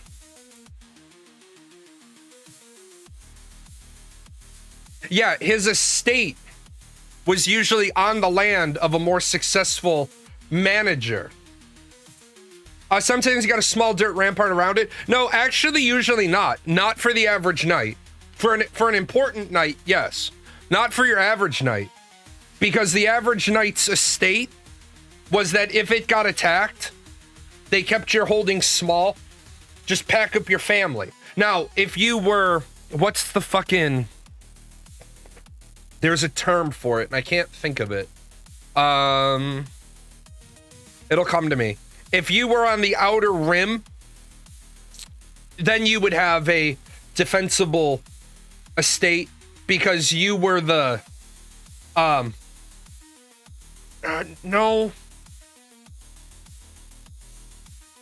I'm trying to think. It's like an outpost, but it's not an outpost. If you were out on the edge, then yes, yours was fortified because you were generally considered a military leader, like a strategic mind. And so everybody would rally to you. Everybody would rally to you. And then what I always laughed about with fucking European war, does anybody else laugh about medieval European war? Oh my God, they're all held up in a castle. How many are there? 400. Okay. They have a drawbridge. Okay. Well, let's leave 800 men camped around it, and then let's fuck up more shit. They're all locked up in there. Like, no, we're gonna have 4,000 men on siege for 10 months trying to take the castle. But we've got the best strategic mind and 399 of his men all locked up in a castle. We can leave 800 men right here. Why? Because for them to come across the drawbridge, well, otherwise they'd sally forth and kill your supply chains. Not if they're in a castle with with exit. Yeah, the Vikings only used 5,000 men to take Paris. Yeah, break the drawbridge so they can't come out and then leave the garrison to eat all the food people try to bring in. Right, exactly. Like, What is the old military adage? If you make it difficult for the enemy to get in, you make it difficult for yourself to get out. Shit, man, we built this fortress and it's got one way out. It's the drawbridge. Hey, boss, the drawbridge is currently burning and it's gonna crumble and we won't be able to put it down and get across our own moat. No, you wouldn't have tunnels, because remember, to have tunnels would be a way in, and you don't want the enemy to be able to get in. The vast majority of castles only had capacity for 20 or so men. That is also true. They were literally a keep and a wall. Yeah, you might have a hidden gate. You might. Yeah, sometimes not even a wall. Sometimes what you had is a big stone structure. God, we all need to go back to the Middle Ages. Here we go. 3 things to know about Trump's plan to send troops to Portland and Memphis. Donald Trump is addicted to this idea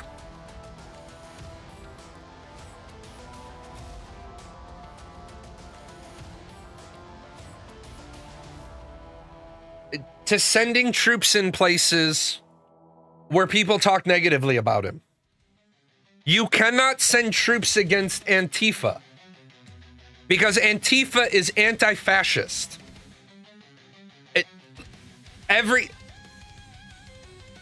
If you remember the late 90s, and some of you probably don't give a shit about politics in the late 90s. In the late 90s, we used to have a really big thing against the ACLU. The ACLU is the American Civil Liberties Union. Its primary purpose is upholding the Bill of Rights and the 14th Amendment. But its primary purpose is upholding the Bill of Rights. We literally used to have a political big deal about people who were members of the ACLU. Every single one of you who is an American should be a card-carrying member of the ACLU. You should all be members of the ACLU. Because why would you not want to enforce your civil liberties? In what world do you want civil liberties to be taken away? And I know I offend people when I say this, and that's okay. I am glad Jeffrey Dahmer got all of his civil liberty protections. I am glad Jared from Subway got all of his civil liberties, his protections. Although their crimes make me sick, I want every single person to get all of their civil liberties protections. I want all of them to get them. Because that way, when they're convicted and found guilty, we know they're convicted. The Subway guy, he likes minors.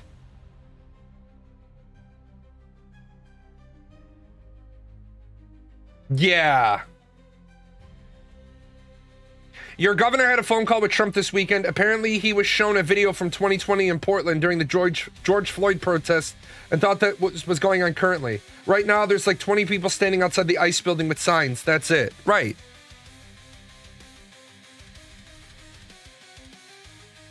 Look, we have got to get people back in alignment with understanding my right to free speech is my right to free speech.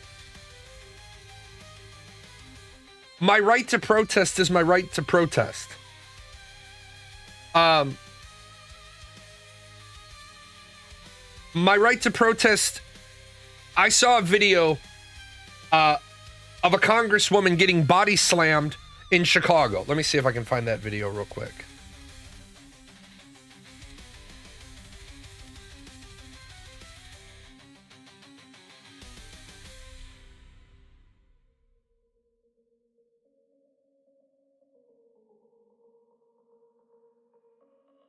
So I'm going to show this I'm gonna show this video, and you guys know that I don't celebrate violence. I think violence is when you've run out of brain power. Okay?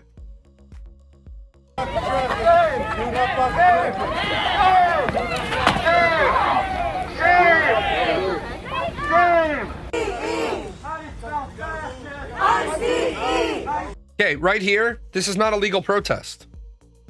This is not a legal protest, so fuck them. Now, what you saw is she gets completely bodied. You'll notice this right here. We're gonna John Madden this shit. This is a driveway. This is a vehicle on the road. You are a protester. You should be over here. Okay? You got in the way of a vehicle. Boom. Goodbye. That's where you belong. That's what the fuck you deserved. Because you are in the fucking street.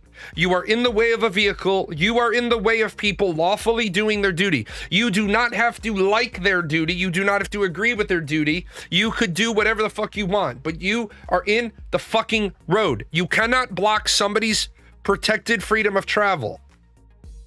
Now, these people. This, again, this is where you should be protesting.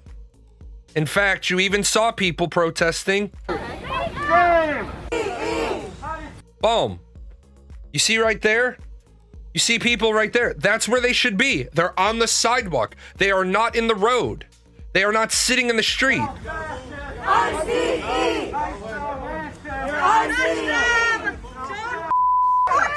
Shame on you! Shame on you! Shame on you! Shame on you! Now, I'm going to say this. I'd arrest all of them. I'd arrest every cocksucking one of them. Because that is not your First Amendment right. If you want to protest in accordance with your First Amendment rights, then protest in accordance with your First Amendment rights. Pull a protest permit, get insurance, stand in the fucking public area, don't stand in the street. Period.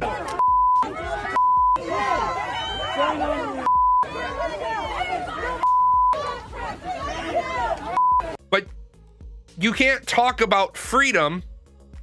That was in an inappropriate level. He could have done the same thing without picking her up at the end. He was throwing her. He didn't actually pick her up.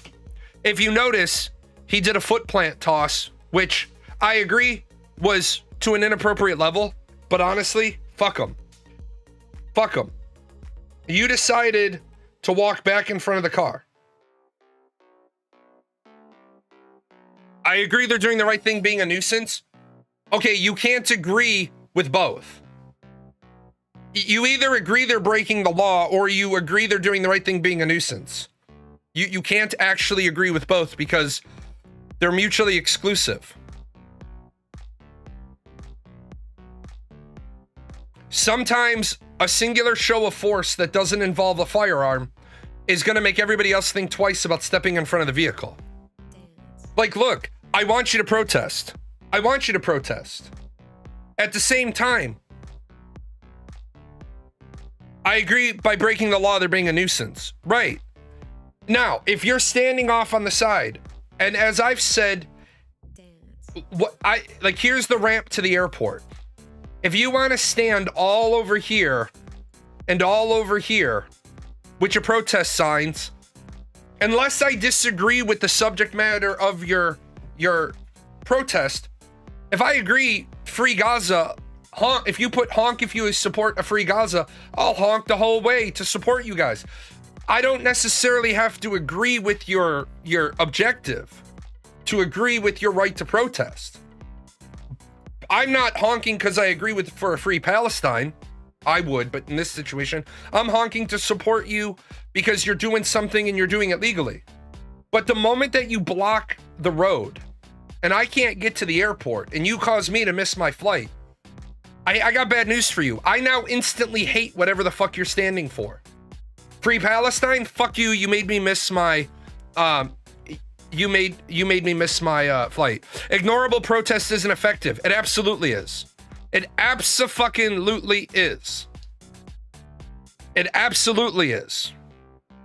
It absolutely is. But you have to understand the long-term nature of protest. People think that protest is supposed to change things tomorrow. How long did the Montgomery bus boycott take?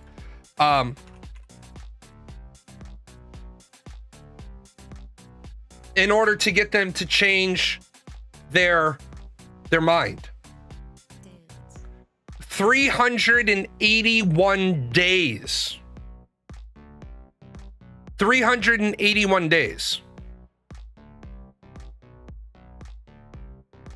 Would you even have known they were protesting if they hadn't been bodied? Yeah. I know people are protesting ICE all over the country. If you block people that are costing them something, even if you have nothing to do with it, missed flights, doctor's appointments, funerals, who is going to begin compensating them? Nobody, unfortunately. But I'll tell you right now, if I miss a flight because of your protest, I instantly just became an enemy of whatever you're protesting. And I'm going to say that's human nature. You've now inconvenienced me.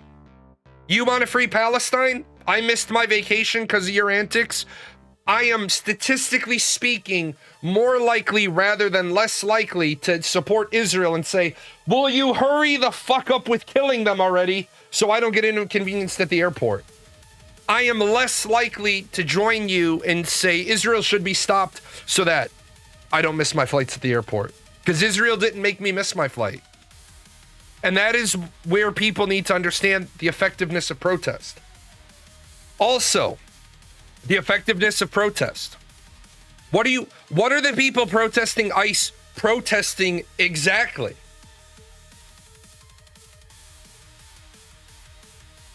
When you ask half of them, they don't know. The Free Palestine movement lost me when they started targeting Jewish people for harassment in like the first day of their protest. And to be completely honest, no bullshit, the Free Palestine River to the Sea people lost me the moment they started targeting Jewish people, because I have more Jewish friends than I have Palestinian friends. It also bothers me when the average person protesting for a free Palestine can't articulate the same facts I did in the video I did last week. Let me get this straight, just so we're clear. Just so we're all on the same page. People protesting for a free Palestine don't understand that Palestine politically is a country. People protesting for a free Palestine don't know that Palestine has UN observer status. So what are they protesting? If you're protesting, you have to have an agenda. You have to have an objective. You have to have a destination. I know that people are protesting for higher bus driver pay. They did a shitty one weekend strike that changed nothing but an extra 20 pounds for me to get where I was going. And they had some signs on some random street corner. People are protesting for higher bus driver pay. Okay. How do bus drivers get paid? Out of the proceeds of the bus. If there's no profit, there's no profit sharing. If you're protesting for higher bus driver pay, then say literally, we want you to raise prices then. I want a bus trip to be £5 so that you can pay the bus drivers more.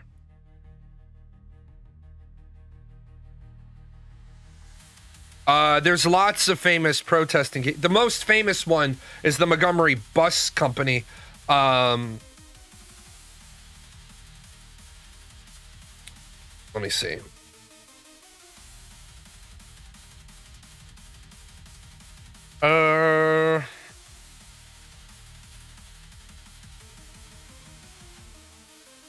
Oh, you're talking about the Democratic National Convention. Yeah, it was originally the Chicago 8, but one of the people died. That was a big fucking one though, because that involved that involved Bobby Seale being bound and gagged in court. Yeah. No, that was that was the 60s and the 70s. 1968, the Democratic National Convention, where we had an anti-Vietnam War protest clashed with police during the Democratic National Convention, and then the Black Panther Party had a role in it, and it was like, oh fuck. Yeah.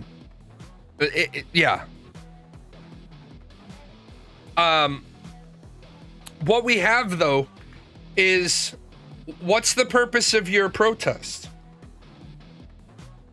Like, when you say I'm protesting, people say they're protesting ICE, but they don't. What are you protesting?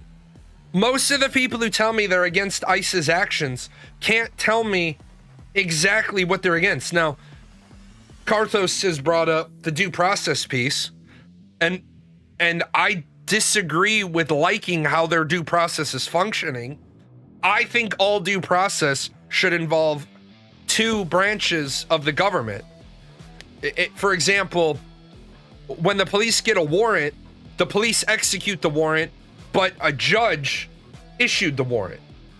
Like, people don't understand that there is never a time or a place, military excluded.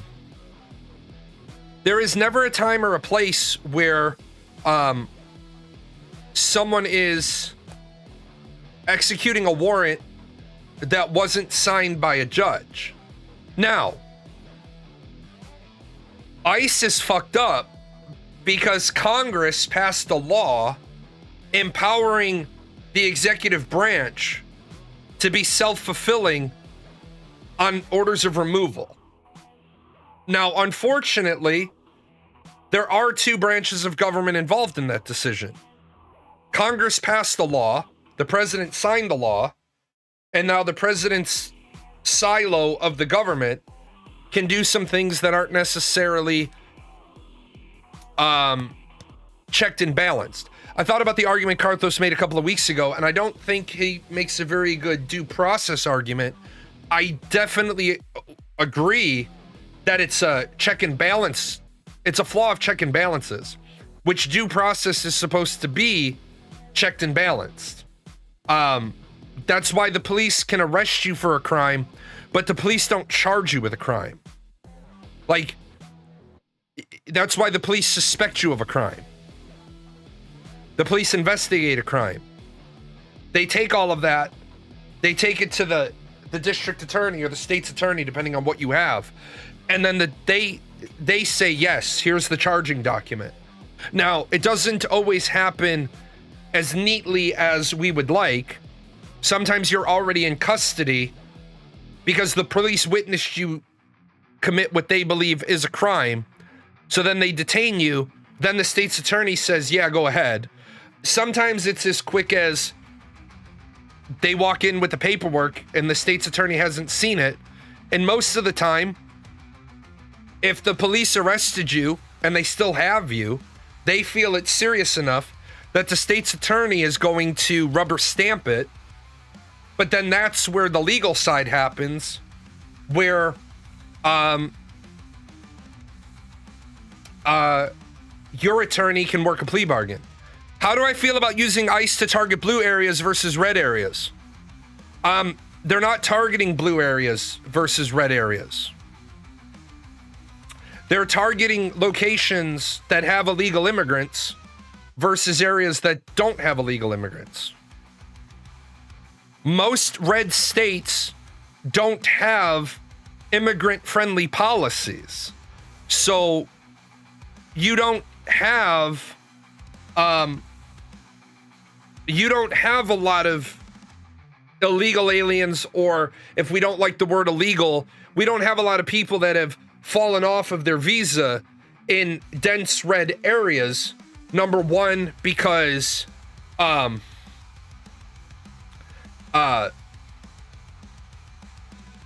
there's not enough support. He's not threatening to send them to Florida or Texas. Well, because he doesn't have to. Because Florida doesn't refuse to cooperate with ICE. Texas doesn't refuse to cooperate with ICE. When Florida arrests somebody and there's an ICE detainer for that person, Florida calls ICE and says, hey, we've got Juan Carlos here, and you have an ICE detainer on him. We'll keep him on ICE until you get here to pick him up. Texas does the same thing. See, part of the problem is that states don't have any legal authority to not cooperate with ICE. They are actually breaking the law because they are interfering with an ICE investigation. That's the 10th Amendment. Whatever the federal government doesn't retain for itself is the purview of the states and the states alone. If California and Illinois and New York would call ICE when they have people on ICE detainers, a lot of this problem would solve itself. The problem becomes people are counted for the census, not just citizens, people. Because services are provided based on the density of population. It amazes me that we need to conduct a census. Why we can't just use the 09 year of tax returns on address to factor 90% of the census. But when people say I'm against the deportation of people who shouldn't be here legally, or I'm against the deportation of people who are here illegally, have you ever noticed that they don't have the next 10 words? Why are you against people? Like, I can make the argument for why we should leave illegal aliens alone. I can make a very strong argument for it. At the same time, I do have a problem defending a system that's broken when Americans die to a criminal who was in the country illegally. And then you'll notice that the liberals will immediately say, well, the girl on the Ukrainian immigrant died on the bus to a guy. You're right, she did, but that's a gish gallop.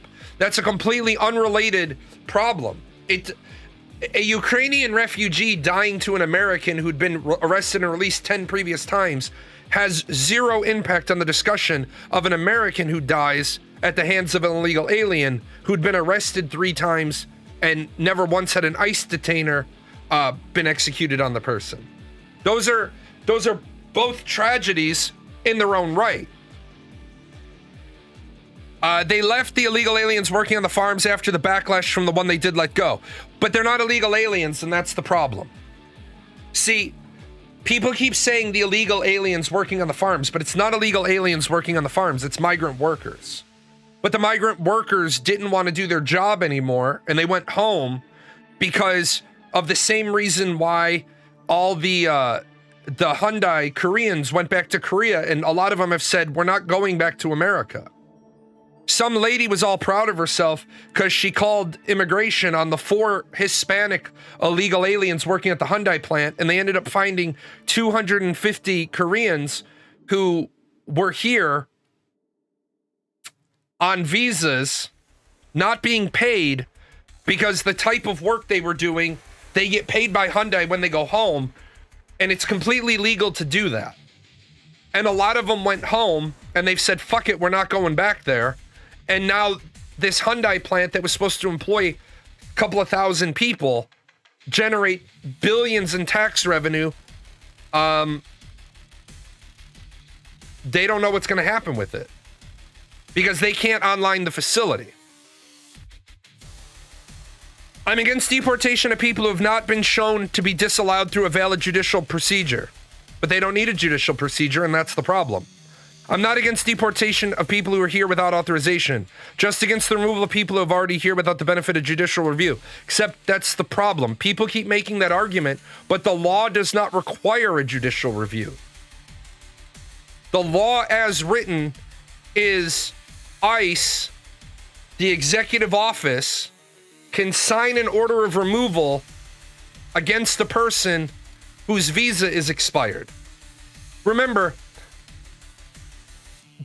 there's two types of illegal immigrants. There's one type of illegal immigrants who are just here and their visas are expired. They came in lawfully on a visa, they've overstayed their visa, and then there's the ones that illegally cross the border. ICE does not need a judicial review for either of those situations. Because the law says the organization can issue a final order of removal for everybody except asylum seekers who have started their asylum process at a valid point of entry. It's in all the US code. You are supposed to self-deport before the expiration of your visa. It says in the law, if you are 18 years or older and you are here on a visa, you are required by law to carry that visa with you at all times.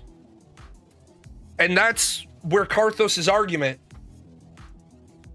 is not a due process one, it's a checks and balance one. I don't care that they're being removed without a judicial review because the law says they don't have to be given one. Because they're not being incarcerated. I think the law should be changed. And the reason I think that judicial review should be required, understanding that they currently don't require it because I want to prevent the fuck-ups from the previous months. But really, let's talk about the fuck-ups from the previous months. One fuck-up out of thousands of deportations. I still don't think there needs to be a judicial review. Unless we're going to change the law. And I'm all for changing the law. But what's good for the goose is good for the gander. If we're going to change the law, then I want 6 months incarceration for anybody found here to be 181 days or more past the expiration of their visa. I don't want to piddly shit around with people that have only been here over 6 months. But if you've been here for 181 days or more past the expiration of your visa, I want you to be incarcerated for 6 months and then kicked out. I think that sounds good. You know why? Because if you start incarcerating people for 6 months before you kick them out, that'll get the rest of them to self-deport.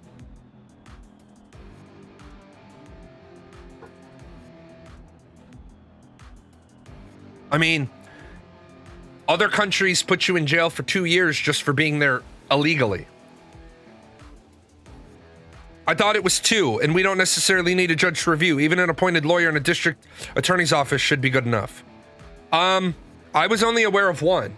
What's the other one? I'm aware of the El Salvador guy who was deported, and the only thing that was wrong with his deportation was he got deported to El Salvador when the judge had said this individual can't be deported to El Salvador. I'm not aware of a second one.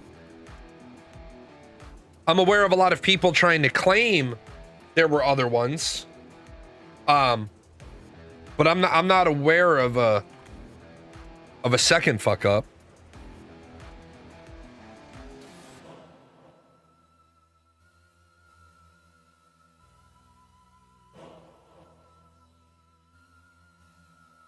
Let me grab the Venezuela article and the church one. This is terrible.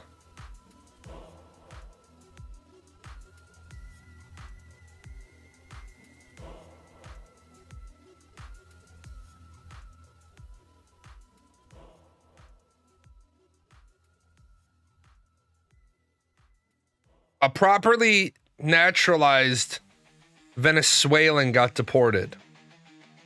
Well, that's a problem all the way around, because that right there is a due process violation. Because that means you didn't properly identify who you had in custody. That's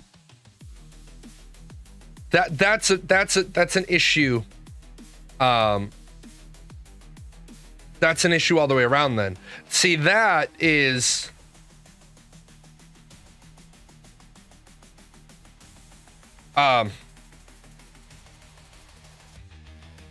that means you didn't know who you had in custody. And you deported him anyway. Trump just said communism has been a failing ideology for thousands of years.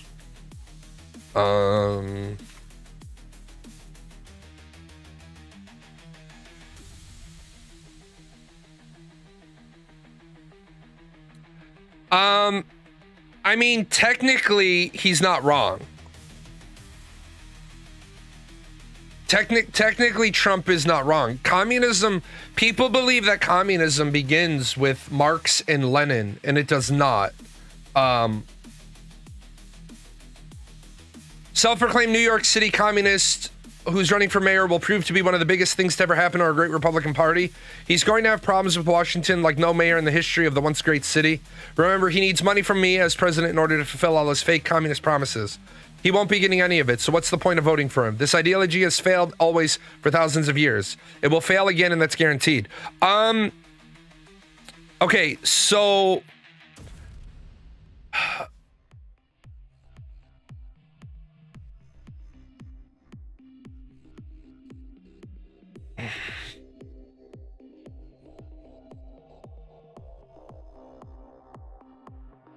The idea of communism has been around for at least 2,400 years. I don't like Trump 9 out of every 10 things he does. I think 1 out of every 10 things Trump does is really, really good for the American people. I think the problem with Trump is that I would love to run as a Republican.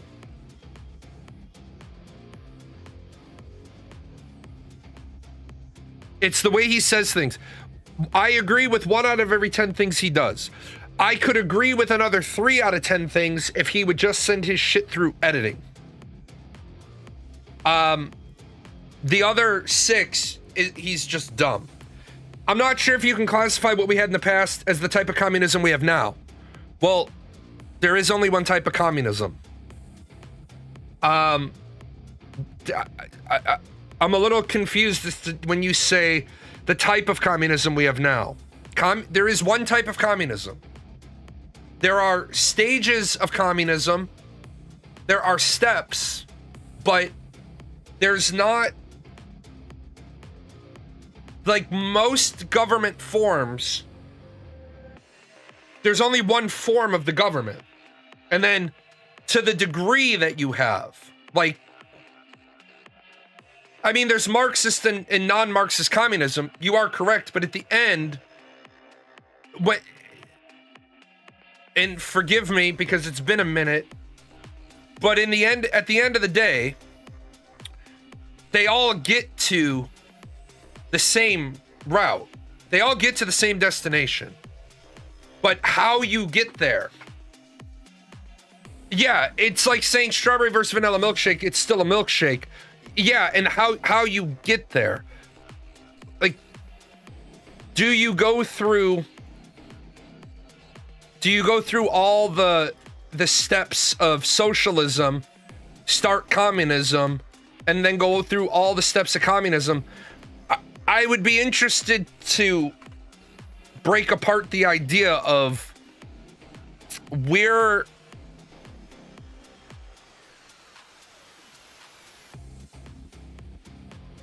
are we stopping?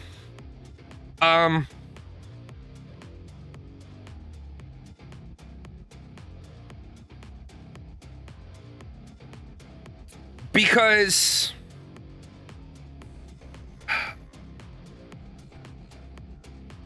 Marx has you going through all the steps of socialism. And Marx says the reason why we need to go through socialism before we get to communism, because we need to have state socialism that takes over all the means of production from the bourgeoisie. Communism of the end state, though, is no private property, no classes, and no states. Whereas non-Marxist communism doesn't go through the steps of saying, well, this is how we got here. They literally, like, non-Marxist communism is the idea of we don't have to talk about the idea of private property versus class versus state, because we're just going to share everything. Like, non-Marxist communism is a really great idea. It's talking about, like, you're thinking about the old sense of the community of, and what's that movie? Rebel Moon is a good example of it. The hunters go out and hunt today, and then you go to the common hall and you eat. And it doesn't matter that you were a farmer today and you just were plowing. You were plowing for the future food, but you still get an equal share of, and they don't even deal with equal share. They have plenty. An argument could be made that Scottish farmers in the Rocky Highlands lived in communist villages for tens of thousands of years, and they failed many times. Well, yes. The thing with communism is, what's your goal? Like, communism is, in an ideal communist state, people don't understand that not everybody gets everything. We're a town of 500 people. And,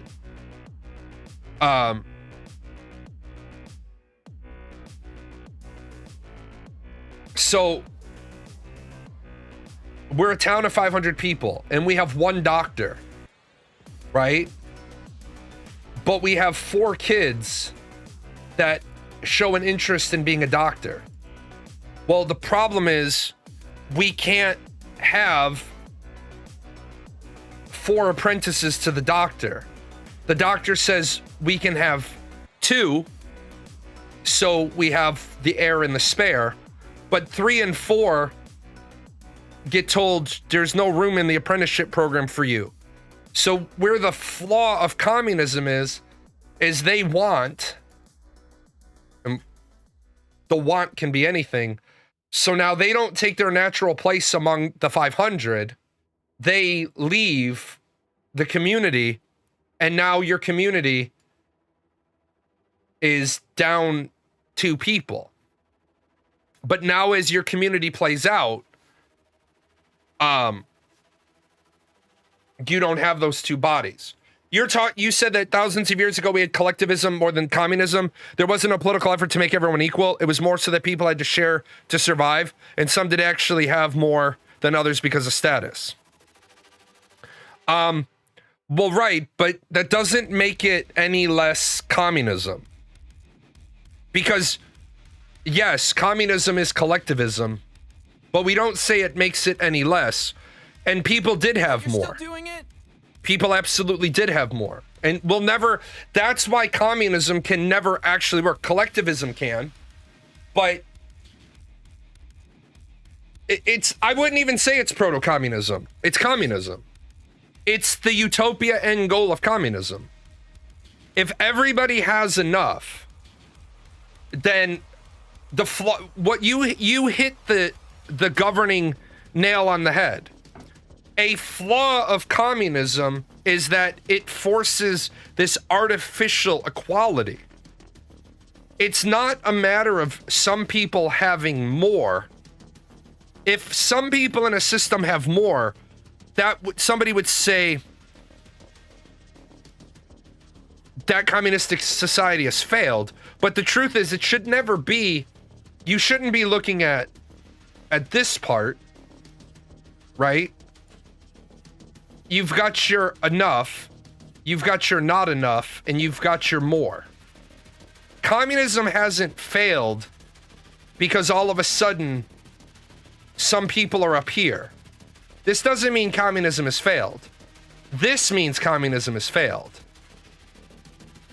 But unfortunately, with the strictest definition of communism, this or this would indicate a failure.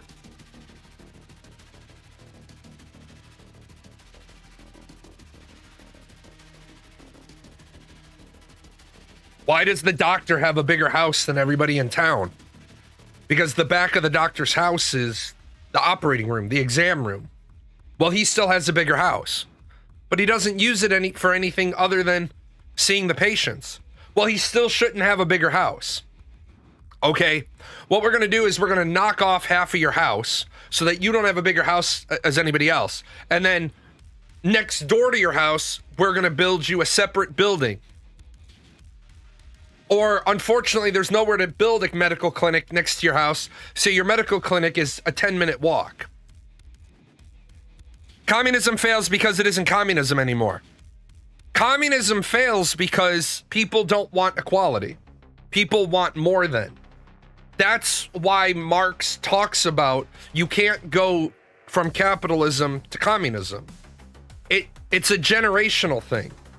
Marx is pretty emphatic about you're in a capitalistic society. You have to bring everybody down to socialism. You have to take away ownership. And then you have two generations of people living under that. And then you teach the next generation to be ready to move into communism. Moving from capitalism to communism is never something that will happen in your lifetime or in your children's lifetime. Moving from capitalism to communism is something that you would prepare your grandchildren to live in. It would be a matter of, I'm preparing you to live in a world, not the world you currently live in, but the one we want you to live in. We're preparing you to live in a world that will be totally different. Yeah, just take one room out so there's an outside space between the living room and the clinic. Then take one room out of the middle of the house to the complainer. Right. 2 more generations, I think, are going to be a big push for socialism. No, they won't. Because socialism, well, first of all, you won't be alive in 2 generations. Remember, generations in sociology right now have been compressed to 15 years. But generations are actually the lifespan of your prosperity. So here's my dad, and there's my eldest 2, 3 sister, me, right? Now, because of where his birthday is, he and the rest of us are separate. But sociology-wise, he's in a different generation. And if I had been born 4 months later, it would have been, my dad would have had kids across 3 generations. The problem is, that's sociology. Lineage is, right? Lineage is where you have this. You start mapping out the actual family tree. So this is 1 generation. This is 1 generation. This is 1 generation. So if we started this now, his generation would be irrelevant. Our generation would be preparing this generation to move into communism.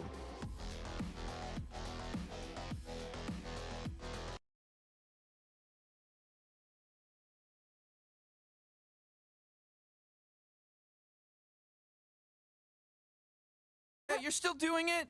It won't be easy creating a new society from the ground up. Well, a helpful rule might be if you need something, you get it. Pretty simple, right? I need food. Who's got food for that guy? I do, but this is for me. Can't you make some more? Oh, sure. And while I'm making food for everyone, who takes care of my kids? I'll take care of your kids if I get some extra food for it. Extra food? Well, I'm not gonna do extra work if we all get the same. All right, okay, fair's fair. If you do extra work, you get extra food.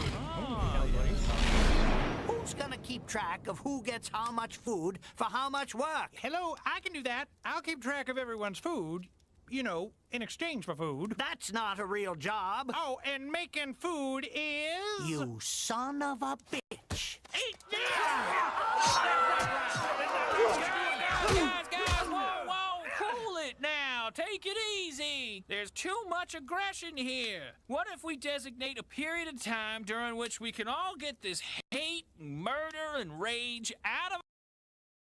So that right there is the fundamental flaw with people. Like, I send you into the mine. But due to my bad spine, I can't work in the mine. Due to my bad spine, I can't work. Yeah, they go back to purging.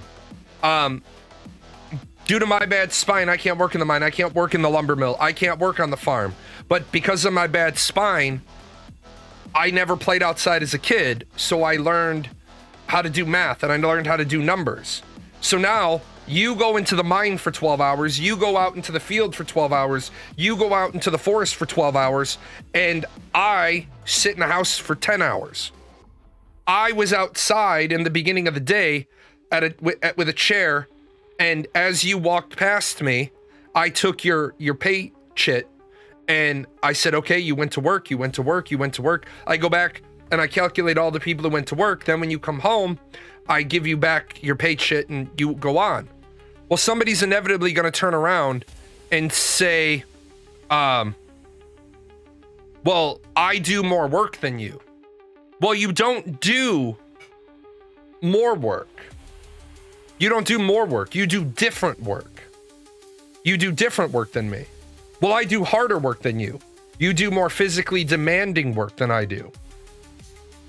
Well, if I don't work, you don't eat. Yes, the farmer says that, and that's a very valid point. Except if you don't work, we don't have grain. But if the miller doesn't work, we don't have flour. And if the baker doesn't work, we don't have bread. But the baker can't bake bread without coal from the mine or lumber from or to heat the oven.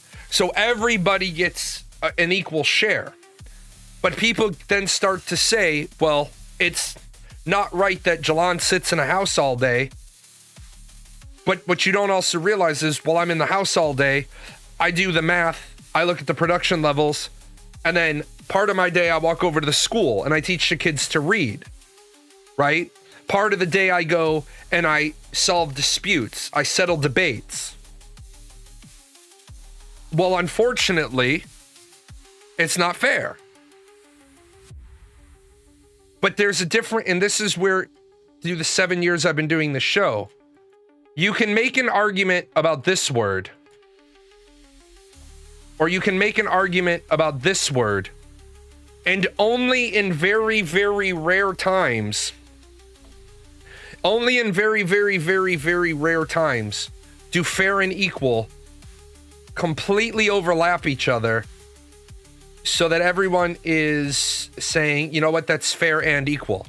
I give you a great example of, as a social studies teacher, well, this example works better in math.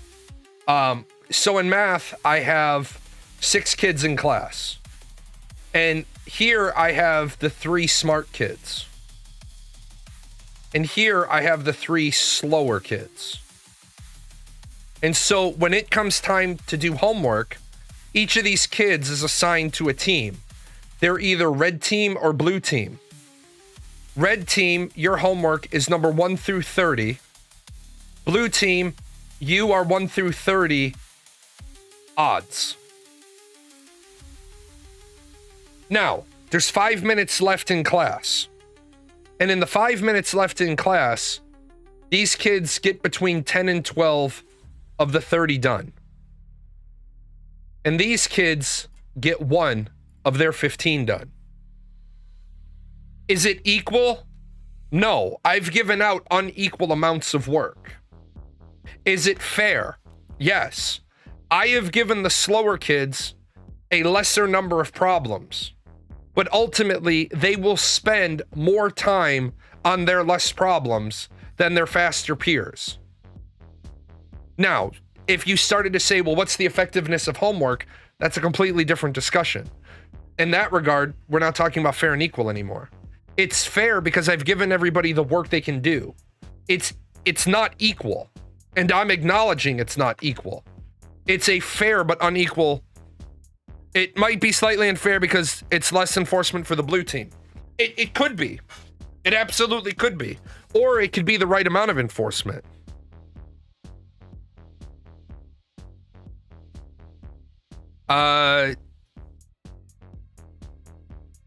When you give people entertainment, food, they will just complain still, but they won't have anything. It won't ever happen because, like I said, production to excess just isn't possible. Well, that's because production excess, and I did see your comment. Production excess doesn't fix the problem. Production to excess doesn't fix the problem because if people don't like, I'll use myself for example. I will use me. Okay, I will use me. That way, I'm not speaking in hypotheticals. My company, right? This is my company, and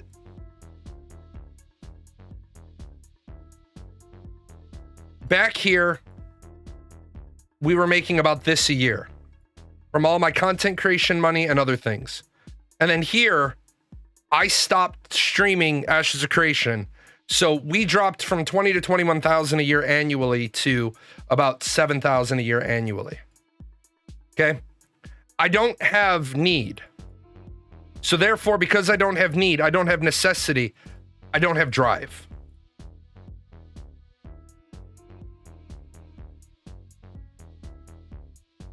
You will eventually have to tell the faster kids why they got more questions, wouldn't you? Yes, and you should. You get more questions because you already understand the material, so you get more opportunities for failure so that I can make sure that you're looking at all the different problems. You get less questions because you're slower, which means I want you to work methodically through the questions you get.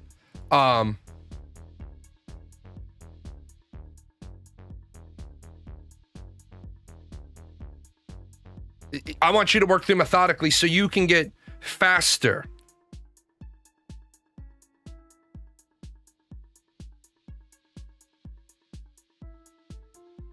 It's a fantasy world for sure.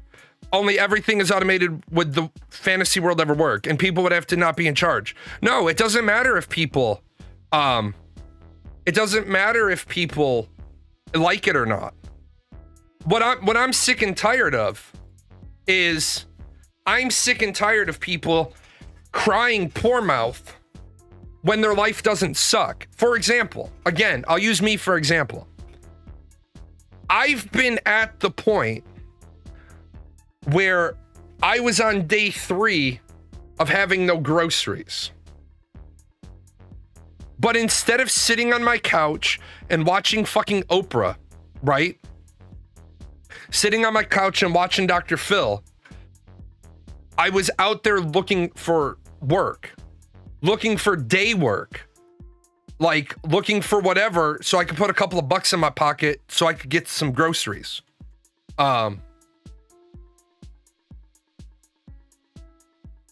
The trick here is it's not about understanding people at your level. It's understanding the dredges of society. For example, I gave a speech once where I said there should be no unemployment and benefits where you sit your ass at home or you get told to go apply for 3 jobs this week. I used to be a corner store in a mall. I was the manager of a corner store. And so what I got all the time, right? So here was the main entrance. There was a jewelry store right here on the corner. And then I was the first store when you walked in. You literally could see my gate from walking in. Every Monday, I had a litany of people that would walk in. And they were a pain in my ass because I could see them coming because they just got off the bus. And they would walk in with their fucking yellow form and they'd walk right in and be like, I need an application. And I'd hand them the application. And then they would fill out their name and a phone number and hand it back to me. And I'd say, okay, they're like, you need to fill this out. I don't need to do shit.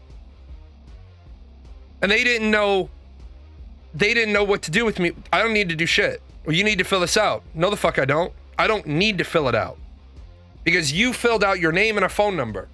If you want me to fill out your form, you will take the fucking application and you will actually fill out all of it so that it is a legitimate application, or I won't sign that shit. And I had people get into an argument with me that I, by law, have to. No, I don't. Because I only have to accept completed applications. That's not a complete application. I have no ability to give you an interview based on this, which means you're not actually looking for a job. You're looking for a chump to sign your yellow form so that you can get another week of unemployment. I'm not fucking supporting that. I had people walk in even when I had a full staff. Do you have an application? No, I'm not accepting applications at this time. Well, will you sign this form? No. Why? Because you didn't look for work here. Well, I asked you and you're not applying. That's looking for work. Not in my opinion, it's not. Now, get the fuck out. If you need a job, actually apply to places. Actually apply. That's how I got the fucking job in the first place.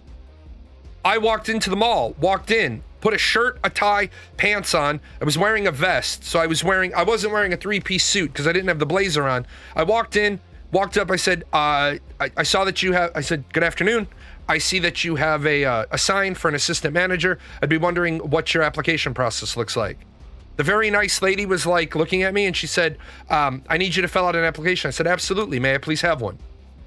Went out, didn't walk around the whole mall picking up 15 applications, filled it out, took a copy of my resume, paper clipped it together, brought my own paper clips, walked in and handed it to her. As I said, thank you for the opportunity to apply. As I started to walk out, she looked at it and she said, excuse me. I stopped. She's like, are you available for an interview? I said, absolutely. She says, right now? Absolutely. We walked down. She took me to the Starbucks in the mall. We got a coffee. We sat, we talked for like 20 minutes. And she's like, if you want the job, it's yours. I said, absolutely. She's like, when can you start? I said, whenever you need me to. She's like, can you start right now filling out all your paperwork? Absolutely. She said, do you have your birth certificate and your social security card for your... I said, absolutely. Why would I be walking around applying for jobs if I'm not ready to fucking get hired? It was nice. I walked in, and this was back 25 years ago. I walked in and I went from unemployed to making $11.25 plus commission. That paid the fucking bills. Groceries are crazy now. Oh, hold on. Astro said, I missed the Ashes updates. This is where I got my Ashes of Creation news from. You got right down to the important shit. Unfortunately, as Chillin' Jazz says, I know not to support Ashes until Steven removes Jalon from under the bus. Ashes of Creation. I'm gonna do it. I have to do it because I have to be honest. If someone brings it up, I have to be honest. They're about to do marketing. They're about to do marketing. Maybe they should rethink their plan, because this was them posting their update on their own Reddit. In 2 days, they got 6 comments. I'm just saying, maybe. But I'll be rolling all that into a video now because somebody redeemed 50,000 Paradox points. Yeah,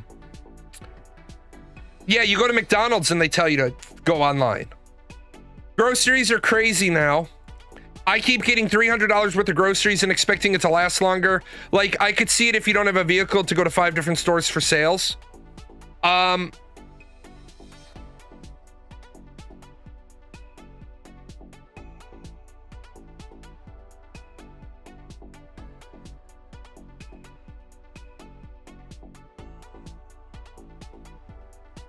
Sorry, I thought I heard my doorbell.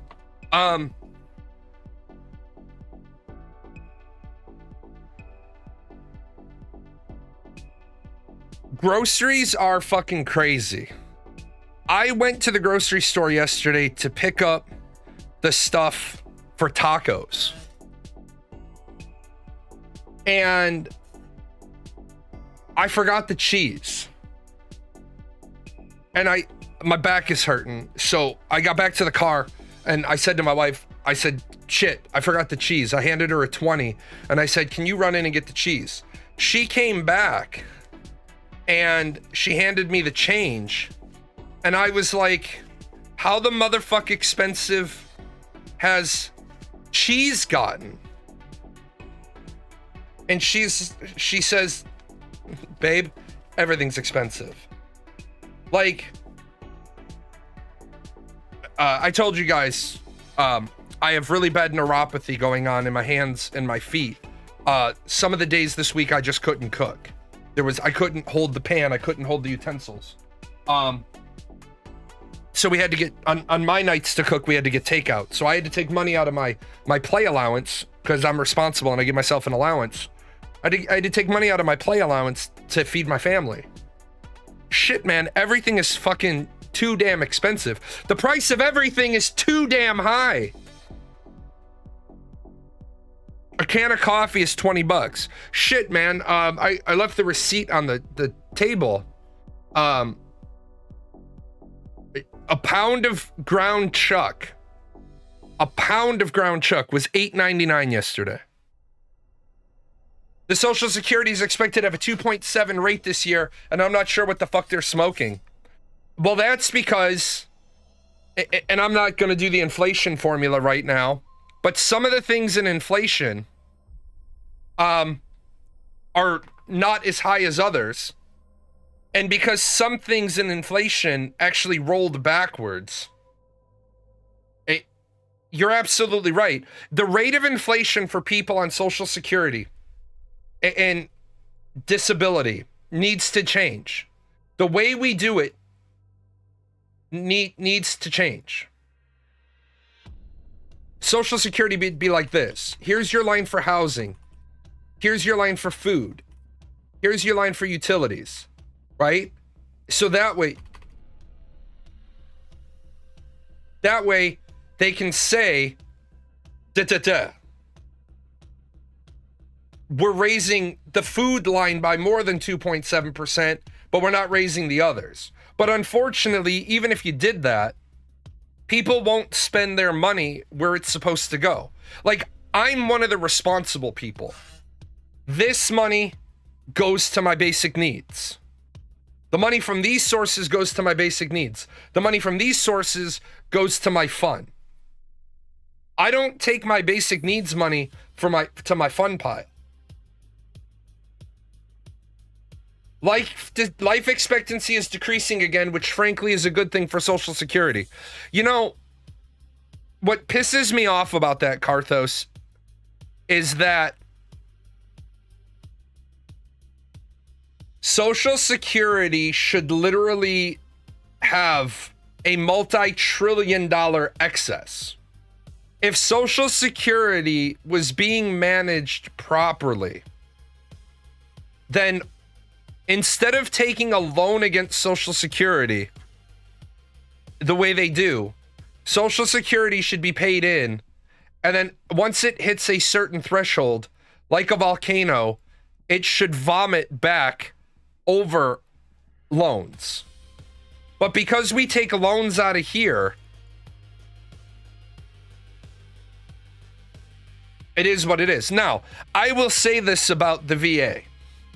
I am going to say this about the VA, and I'm going to piss off a lot of veterans. Concurrent receipt is a big fucking problem, right? Concurrent receipt to me is a big fucking problem when you're labeled as 80% or 90% disabled.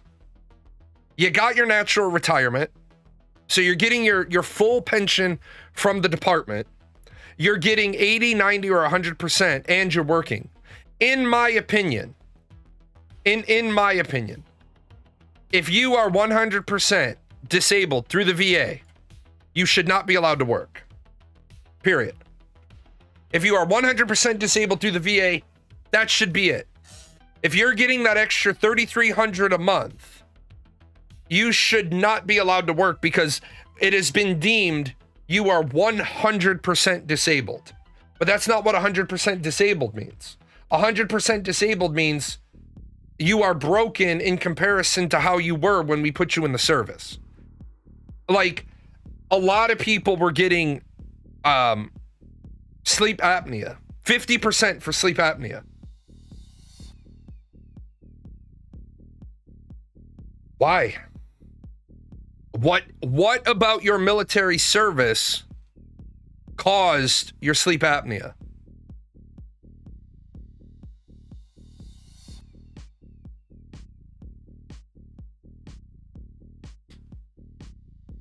Yeah, then your sister doesn't have concurrent receipt. Your sister has what I have. She gets her VA, she gets her medical retirement tax-free up to the amount she gets from the VA.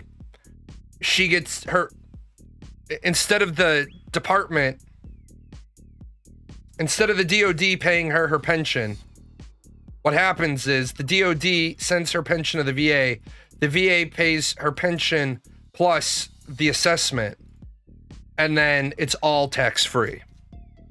Yes, so if you get to 20 years, or I'm gonna say the phrase natural retirement. I'm gonna say natural retirement, because you can get a natural retirement before 20 years. I don't want to say a 20-year retirement. So in my case, I did not get a natural retirement. I got a medical retirement. So I have my pension, and then I have my VA rating. And what happens is my pension pays me the remainder of my IU gets paid to me, and they pay me the remainder. So I don't get both pools of money. I get my total pension, but the VA pays me their maximum tax-free, and then I pay tax on the rest of my pension. For a person who gets to a natural retirement, they get this number plus this number. So if I had gotten a natural retirement, my pension would have been about $7,500 a month plus $4,300 a month from the VA. So you have people that are retiring after, and these are officers, by the way, they're not enlisted. Enlisted don't make anywhere near that much. But you have people retiring, making this much a month, and then they're still getting jobs. No, I don't make anywhere near that much, because this would have been what I would have gotten if I had retired 7 years later. Actually, funny enough, with today being my birthday, today would have been my punch date for my retirement. I've officially entered what would have been the last year of my military service. My retirement date was 30 September 2026.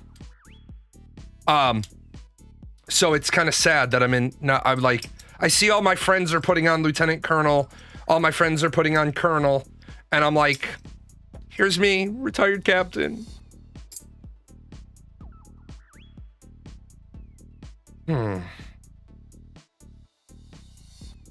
I thought percentage was for the amount your service-connected pay you receive based on your service-connected impairments. The percentage isn't how disabled you are, it's how much they're gonna pay you for it. No, that's not exactly, okay, so the way the VA does things is really weird.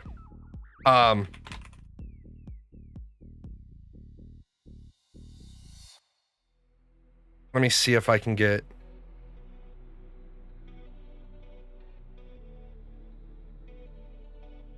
Stop it. Go away. Okay, so let me go over here.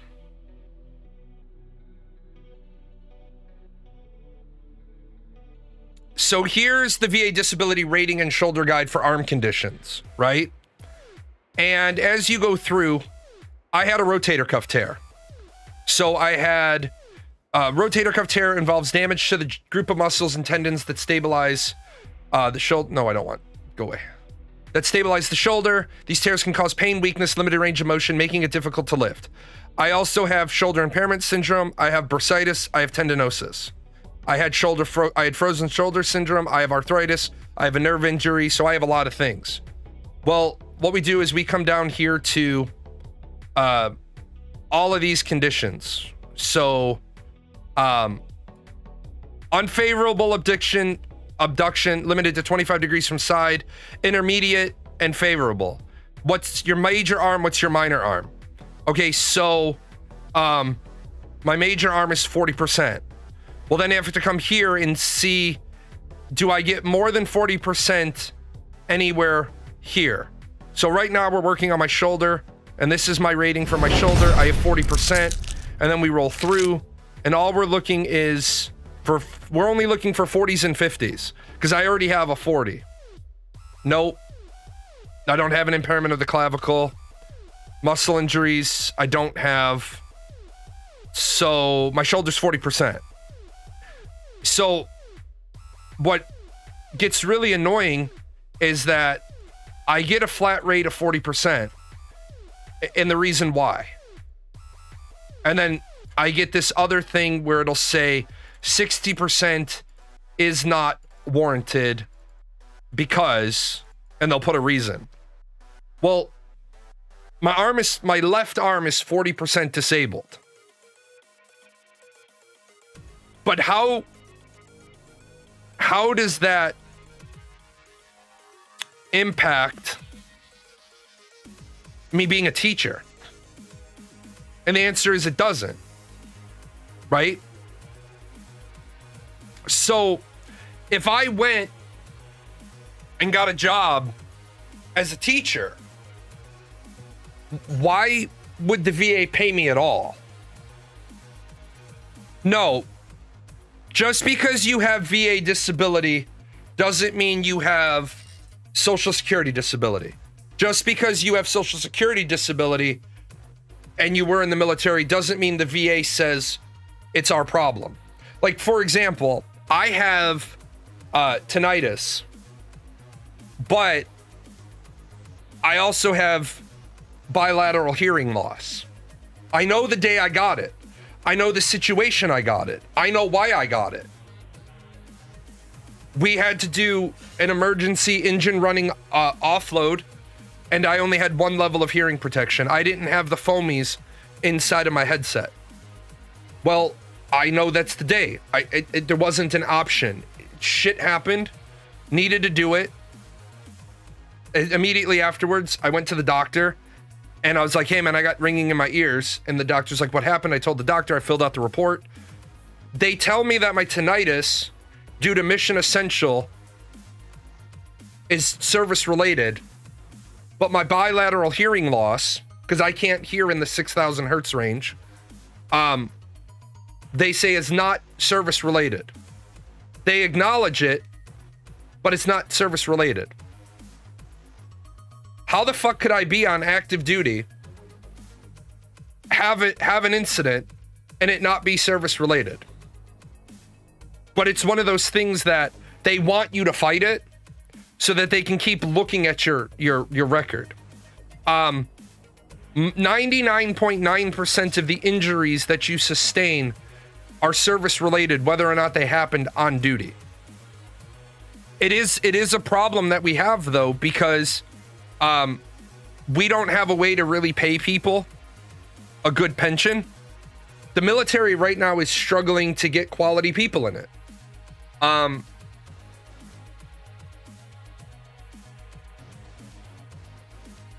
So now they're trying to sweeten the pot any way they can. Why did they pass concurrent receipt? About 10, 12, 13 years ago? When did that go in?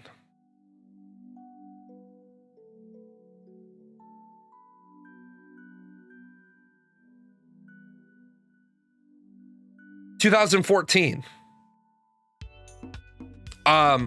2014. If you have Social Security disability, I don't think you can work. If you have Social Security disability, you can work.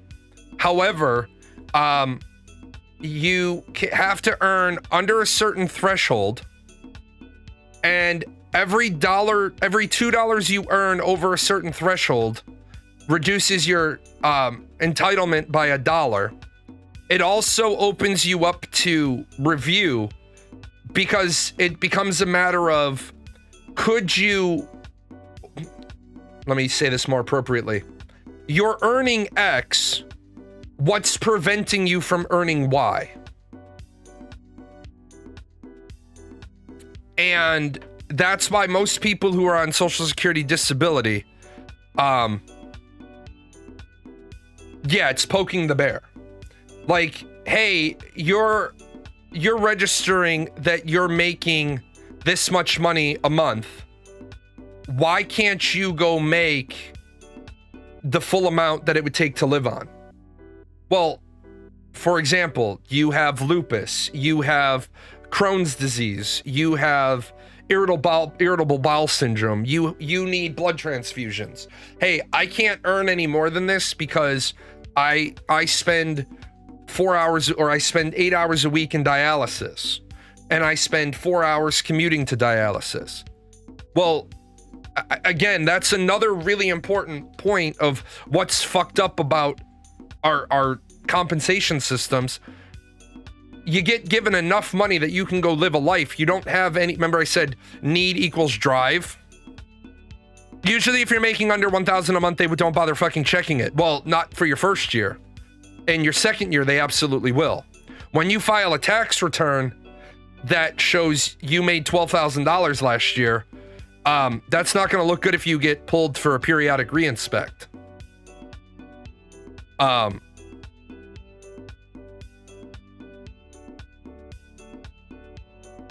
I would never visit China, and I have visited China. I studied abroad in China.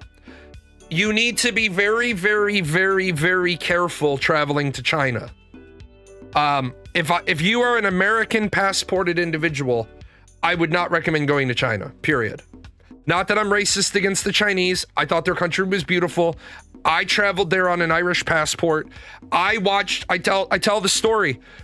We were in town. We were studying out in a rural village, but we traveled into town one day and to pick up building supplies and school supplies and shit. And we were sitting in a restaurant, and I was probably 20 years old, maybe 19 years old.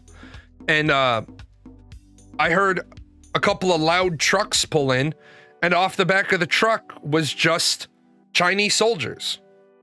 And they came into the establishment we were in, and the guy yelled really loudly, all the Americans on the yellow line. There's a yellow line in the establishment.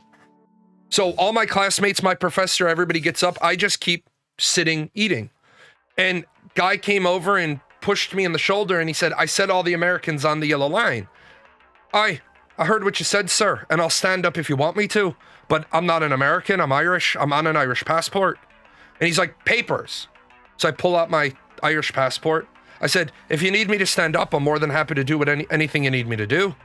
And he said, no problem. So sorry. Not like the racist, but I'm very sorry. Well, he went down the line, and they were checking the paperwork of all my fellow students and my professor. They got to the end where there was an American that wasn't with our group, and he said, you can't fuck. And I think the rest of the word was going to be fucking. And he got butt stroked to the face and dragged out. And we had been warned about raising your voice, using profanity, having an opinion about the Chinese government. We were told, don't do that. I don't ever know what the fuck happened to the guy. But in other countries, they ask you to see your papers. You show them your papers. Yes, sir. No, sir. Yes, ma'am. There's not a lot of ma'ams, but if there happens to be a ma'am, yes, ma'am. No, ma'am. Like, in other countries, you don't fuck with them in their house. Americans don't understand how tolerant our country is. Like, in other countries, I don't know how many of you travel internationally. You'll see people in line in immigration. You'll see Americans in immigration in the foreign country acting a fucking fool. What do you mean I gotta have a visa? You're traveling to a country that has a visa requirement. But that is why they have really, really low crime rates. Yes. Yes. I don't want to live in a country where I have to be fearful for my life. But with that said, and I say this with all sincerity, imagine how quickly America would shape up its act if kids doing graffiti got pulled into town square and got their ass spanked in town square. And I'm not saying spanking is a great punishment for parents, because it's not. And all the research says it's not. And I don't think it would be great in school. But imagine if you get caught with spray painting a fucking wall. Your choices are 2 years in jail or be spanked in public square. Well, guess what? The first half a dozen people that get their ass spanked in public square, there's going to be an awful lot of, hey man, you want to go graffiti up Old Man Johnson's barn? Not me. I ain't getting my ass beat in public square. I ain't having that. I haven't that. If you keep your head down and live your life and give them respect, even if they don't deserve it, in your opinion, and keep it to yourself, but they have bad health care. Well, we have bad health care.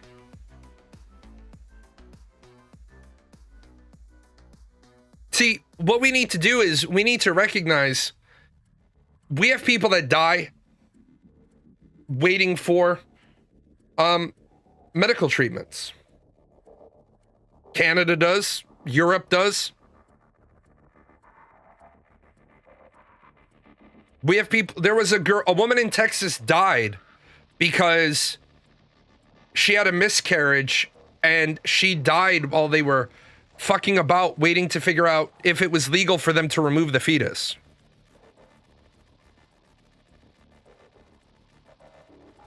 I'm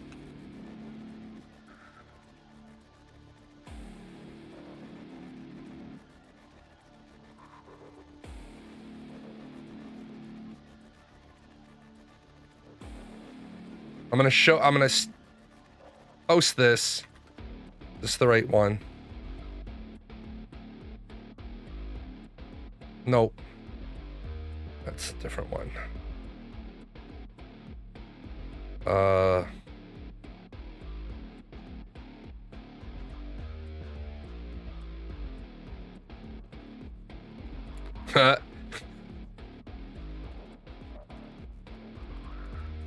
Basically, Karthos, the long story short is my shoulder is rated at 40%. Because looking at the subacromial decompression, the arthritis, the bursitis, the slap tear repair, you go down the list and you find the thing, they find the category, and because I can do this but not that, I get 40%. Your question was about whatever the fuck the question was.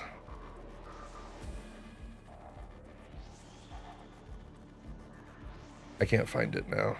I thought the percentage was the amount for your service-connected pay you receive based on the service-connected impairment. The percentage isn't how disabled you are, it's how much of it they are going to pay you for. No, the VA percentage rating is saying your shoulder is this disabled. Your PTSD is 70% disabled. You don't, like, I don't qualify for 90% for my PTSD because I can get up, I can shower, I can care for myself. There are people who can't, that they get 90. They say, if you hadn't been in the service, you wouldn't be broken. You are this broken because your conditions meet this. So here's 70%. Now, you're 70%, and this is what I don't like about the VA math. I don't like VA math at all. VA math is this: 70% plus 50%, 120%. No, 70% is 70%, leaving you with 30. 50% of 30 is 15, leaving you with 85. No, you don't choose your own. Well, you can choose your own doctor with TRICARE. You can choose your own doctor with TRICARE, but you choose a doctor out of their list of doctors. You don't choose any doctor, you choose off of a list. So, yeah, Social Security Administration focuses hard on functional capacity, so they have to actually assign a level of function versus a percentage. Correct. The VA says, because the VA is compensation for past, they say you can't do. And Social Security says, well, you're a human being who has to be able to care for themselves, so what could you do? Different objectives. The VA isn't that's why the VA says, or that's why basically you can be 100% disabled from the VA and still have a job. Because the 100% isn't saying you're unable to work. The 100% is saying your VA disability isn't just your employability. It's how has your life been impacted? Like, you were that's why we go to MEPS, and that's why it's such a big fucking deal when you go to MEPS. You better not have any pre-existing conditions you didn't tell the military about. Like, I went to MEPS and I filled out my paperwork and I wrote in the box, I broke both my legs when I was 2 years old, right leg above and below knee, left leg below knee. And the MEPS station, the recruiter was like, the MEPS station is never going to let you through. Well, I went to the MEPS station and the MEPS was like, yeah, we're not really comfortable with this. They turned the page, they saw my ASVAB score. They said, you're a fucking astronaut. What job do you want? And I said, well, can we go back to the we're not comfortable about? They said, you basically, for your broken legs, if you break a leg through anything other than what should result in a broken leg for the first 6 years of your career, it's considered a pre-existing condition. So if I had gotten a stress fracture along one of the pre-existing breaks in my legs, that would have been on me. 6 years in 1 day, then those legs were considered to have carried me through service. Yeah, exactly. You can be a one-armed person in a wheelchair, and if the Social Security can find you 3 jobs, they will deny your claim. And that's where we have the VA versus Social Security. Social Security is looking forward to say, what can you do? And the VA is looking back to say, how did we break you? The VA, which makes no sense to me, you can be 100% disabled and still have a job. Now, what you can't have is you can't have what's known as individual unemployability. Yeah. Yeah, but sedentary one-arm working jobs are scarce, and I told you, in my wife's case, my wife fell out of an ambulance. Her partner opened up the side door while she was working on a patient that was having a heart attack.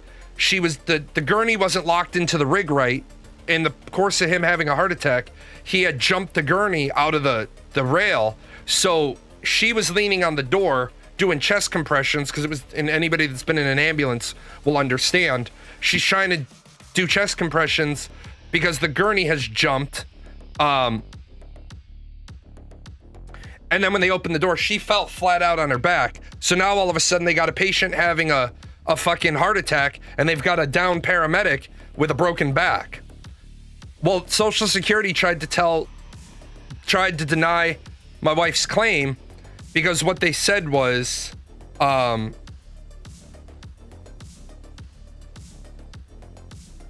you could be a shirt press operator. What the fuck? What the fuck? Well, it doesn't require standing. You can sit, and it doesn't require much effort because they're assisted presses. And then what Magnus said was, well, that's great. Who the fuck has this job?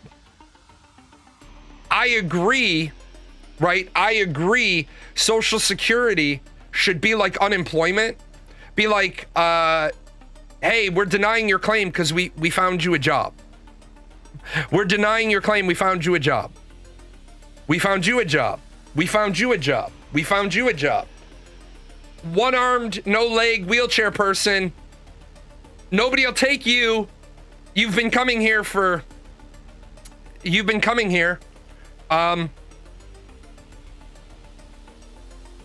You can stay home now. You knew a deaf guy who went through hell trying to get assistance? Well, yeah, because being deaf doesn't make you unemployable. That's what VA is. VA is all about, yeah, deaf people are insanely employable. That's the trick. Now, completely deaf people, zero hearing. First of all, completely deaf people are really rare, right? Even inside of deafness, there's hearing loss, significant hearing loss, total hearing loss, never had hearing at all, and can't benefit from a cochlear implant. I have a question while I take my first break. Somebody who was born deaf, never had any hearing at all, what language do they think in?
Alrighty.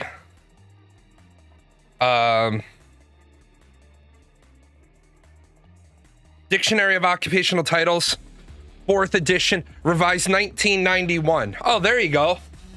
There you go.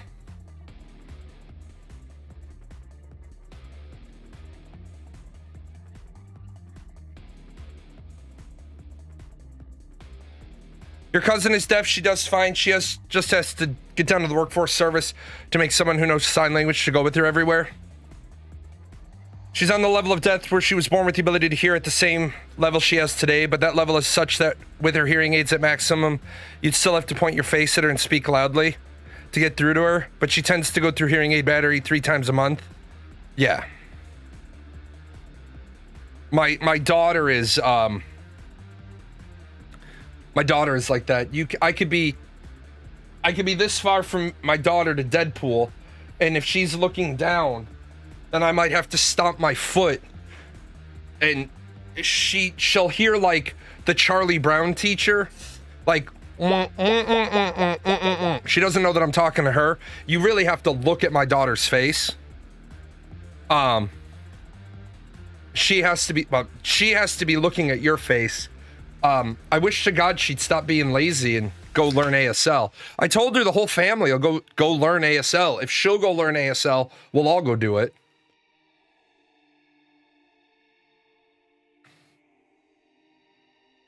Flick the lights at her. Yeah. American Sign Language.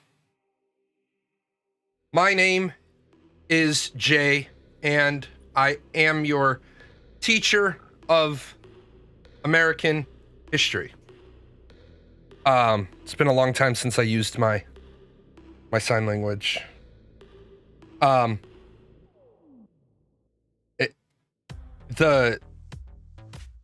trick is, when I was learning sign, I didn't have any deaf students, but I signed all day to the class, and my students were like, "Why do you sign?" And I said, "Well, I'm learning sign and I have a deaf student at night at the college, so I sign for practice all day." And then I noticed that what was kind of engaging is the students, because I was signing, they were interested in learning sign words, so they all were looking at me, which was nice. How do foreigners get different assistance? How are they driving things that they are driving and not employed, slurping up with that? I just don't understand the system. Well, first of all, you have to stop listening to the mainstream media, because some of the things the mainstream media reports is that they're full of shit. Number one, you have to have a social security number to do anything. Now, some foreigners get social security numbers because there are laws that require people to have social security numbers. U.S. citizens, permanent residents, and eligible migrant workers. Well, hold on. Let's go through it. My mother-in-law. My mother-in-law. No, she's not my mother-in-law. Hold on. My stepmother. My stepmother has a social security number because she's a permanent resident. Now, my stepmother is only eligible for health care through my father. She is not eligible for her own health care. She has a social security number, never paid into social security. She is not eligible to get social security because she never paid in. She doesn't have the 30 quarters of good time. She's eligible to retain my father's should my father die first, I think.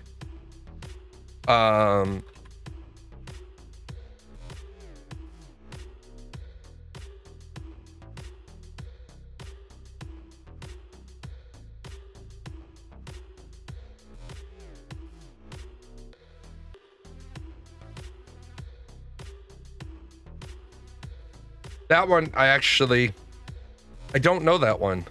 Yes. Yes. As long as they were married for 9 months, and the U.S. citizen has to have 40 quarters, 10 years. If I said 30, I apologize. If I said 30, I apologize. It's 40 quarters. It's 10 years. But so, for example, my stepmother isn't an American, wasn't born in America, isn't a citizen, has a social security number because she needs a social security number to use my father's benefits, and in the event that my father dies first, she'll continue to collect his social security. Now, do I think that's right? Doesn't matter what I think. I think that's the law. I think that's the law as written.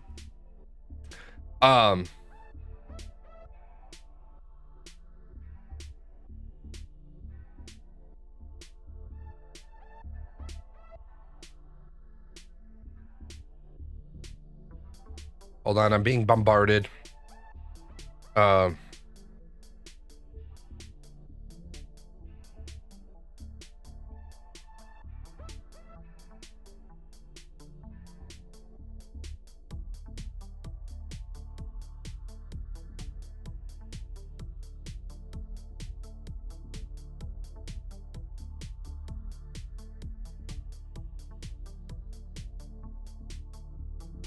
SSI is a set amount for everyone.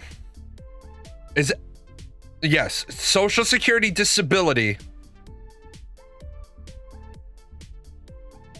It's the same for everyone at the same earning level. Yeah, I was about to say.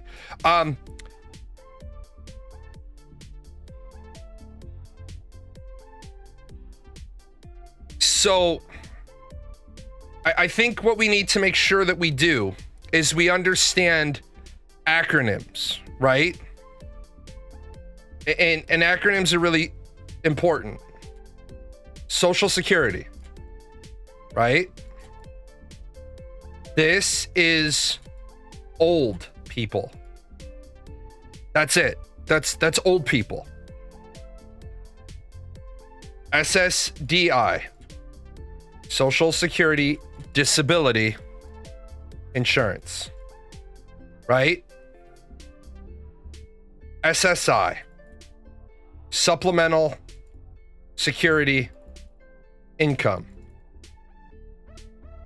Some people have huge SSI checks. No, they don't. People do not have huge SSI checks. Some people have huge Social Security checks. Some people have huge Social Security disability checks. These are paid out of the trust. These, right? This is a fixed monthly need. These are based on you.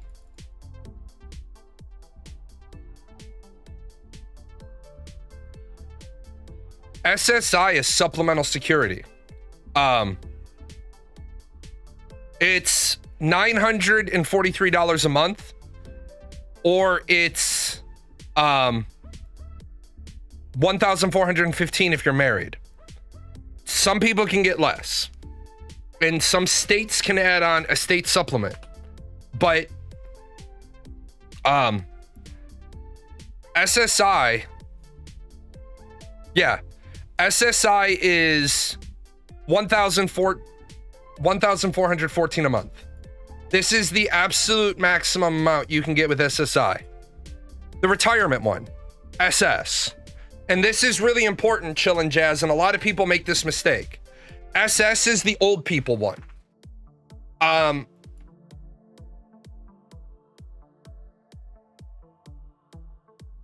Yeah, your neighbor gets like $5,000. If your neighbor waited until age 70, then the maximum your neighbor could get is this, if they retired at 70, because then that has no penalty and maximum earnings. And he has a pension from Hughes Aerospace. And that's generally, you will notice the word you just used conjoined with Social Security is the word pension. 1 second. I'll be right back.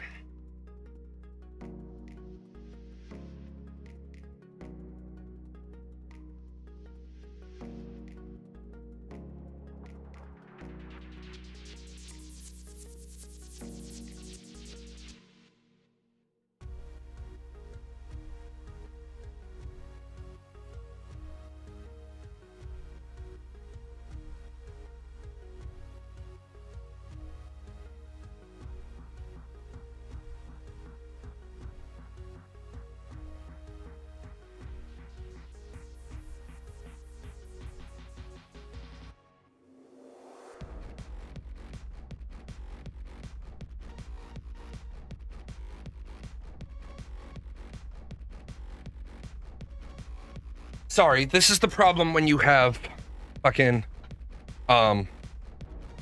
this is the problem when you have fucking children.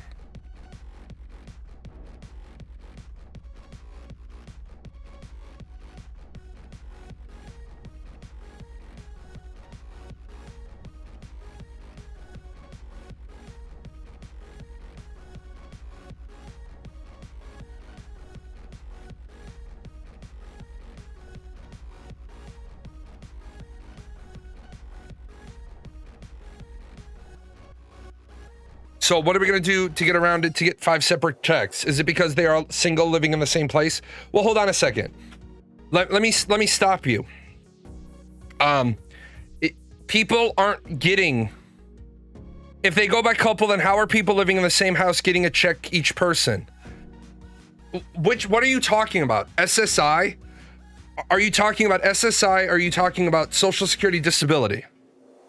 Yeah, if you're married, okay, you don't know what they're on. So that's where you need to stop, because, for example, I get a dollar amount. Okay, I get a dollar amount. My children get a dollar amount based on me. And people are like, well, that's not fair. Well, it is, because I'm disabled and I can't hold down steady employment. Okay. When my children turn 18, or when they turn 18 and have finished high school, then they get, up until that point, they get a check. Well, I get a check for them, because what they say is, you would be able to earn this much money. You need this much money to live, and you need this much more to raise a child. Now, what Cartho said is SSI makes you eligible for most state benefits. So what you get is, and what you have to realize, and this is a big one that causes problems. If you're on this, right? This does not automatically equal this. This is based on you and your earnings. Now remember, SSI is not what everybody gets. SS is what everybody gets. SS, everybody gets. This is supplemental security insurance. This is Social Security disability, and up over here is old people. Now, I will never get SSI in my entire life. There is no way I will ever get SSI, because my Air Force pension, okay? My Air Force pension gives me more than I get. How come they don't teach this in school? Because they don't want you to know this. What this is, and I'm gonna throw some words up here. This is old people. This is broke N people, broke N, and this is poor people. Broke N, you can't work. Poor, because remember, I said Social Security disability insurance is based on you and your earnings. Remember, I was a corporate executive. I was a teacher. I was a military officer. I paid into Social Security year after year after year after year. My wife and I are both on SSDI. My wife has a broken back. In fact, I need to see what was going on with her. My wife broke her back. My wife is handicap disabled. She and I get radically different amounts. My wife only worked about 9 years in her life. There are days my wife can't even get out of bed. There are days where it's like, hey, I'm bedbound today. There are days where it's like, let me pick you up and carry you to the bathroom. Well, I can't do that anymore. That's why we're moving into a 1-floor house. We've got to make some changes, because I can't do that anymore. My body in the last 18 months has said fuck off. But we get different amounts because we paid in differently. But yes, old people, broken people, poor people makes it simpler to understand. We live in a country where you can literally work your entire life. And I want you to hear this. You can work your entire life. You can pay into Social Security your entire life. And then your Social Security doesn't pay enough for you to live. So we got to give you supplemental insurance as well. That's the piece we have to fix. And everybody wants to fix socialism in America. I think that if you've been a productive member of society your whole life, you should not be expected to work past age 65. Now, if we're going to do 65 minus 19. because some people don't graduate high school until they're almost 20 due to how their birthdays fall. So 65 minus 19 is 46, right? You should not have to work past this to get 100% of your Social Security. Because if you work all of that, that means you've paid in approximately 184 good quarters. That means, assuming you didn't have long periods of unemployment, I think that if you work somewhere north of 160 quarters of your life, right? Because then that compensates for the people who go to college and they have 12 quarters they don't work or contribute at all, right? We make people work until they're 70 to draw 100% of their Social Security. Chill and Jazz, here's one they don't teach you. They don't teach you this at all. A lot of times they'll teach you about these, right? Individual retirement accounts. They don't teach you about these. Unless you have a very specific reason why, and that specific reason is you're not eligible for a Roth because your earned income for the year exceeds the Roth threshold, you should 100% be maxing this out every year. This is what makes a huge difference. 150,000. Married couples are 236,000. Yeah, the bank only lets you put in 8,000 a year in your Roth IRA, because that's the contribution cap. There's two caps for the Roth IRA. One is how much you can put in every year, and then two is how much you earn. But I want you to think about this. If you're putting in $8,000 a year, right? And I put money into my Roth IRA every year until I couldn't. Yeah. Wait, is it 8,000 over 50?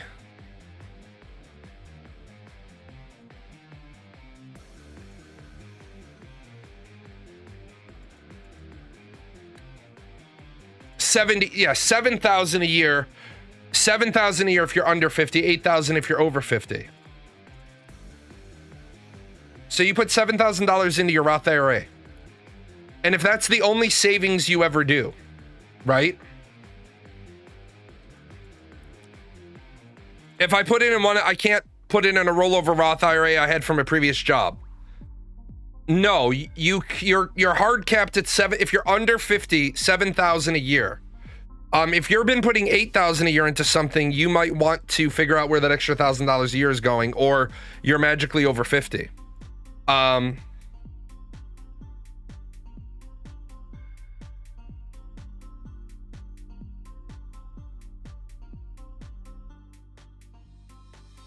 And then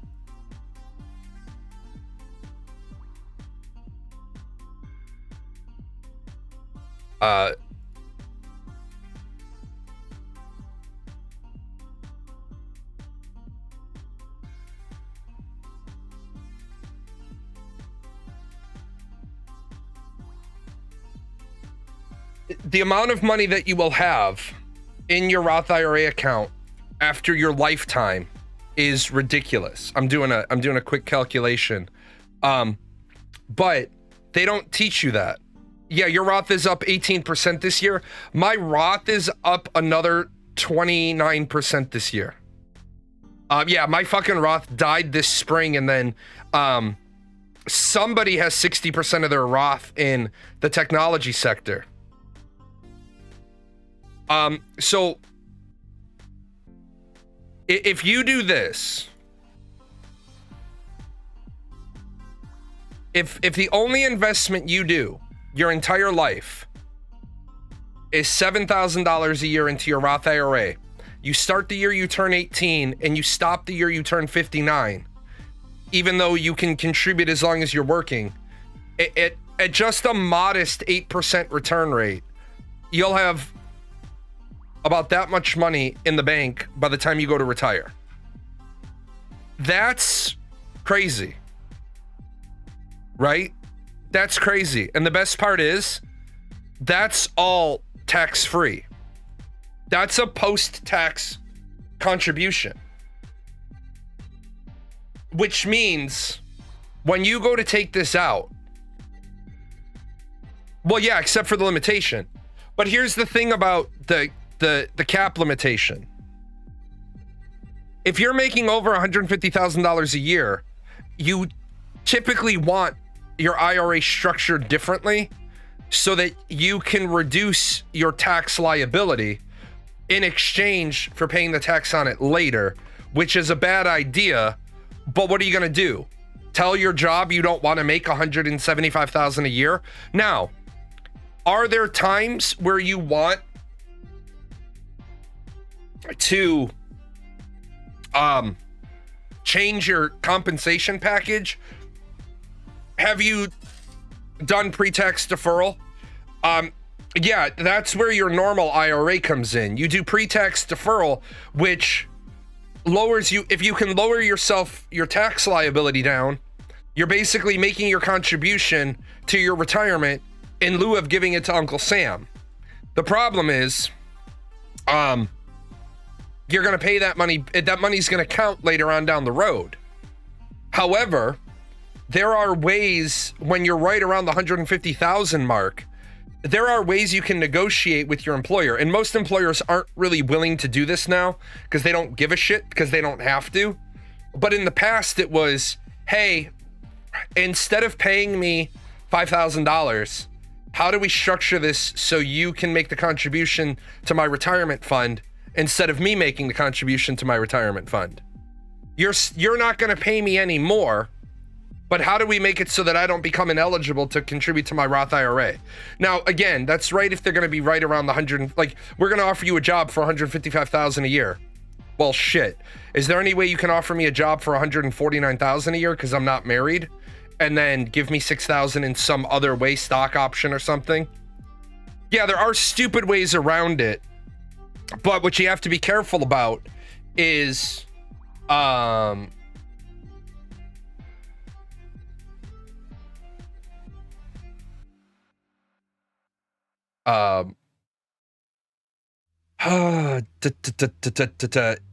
you never want to punt today's problem for two problems tomorrow. Like, I would rather deal with my tax liability now than deal with my tax liability plus penalties later. It's also like this. I have no intention of ever touching my Roth IRA. My Roth IRA, yeah.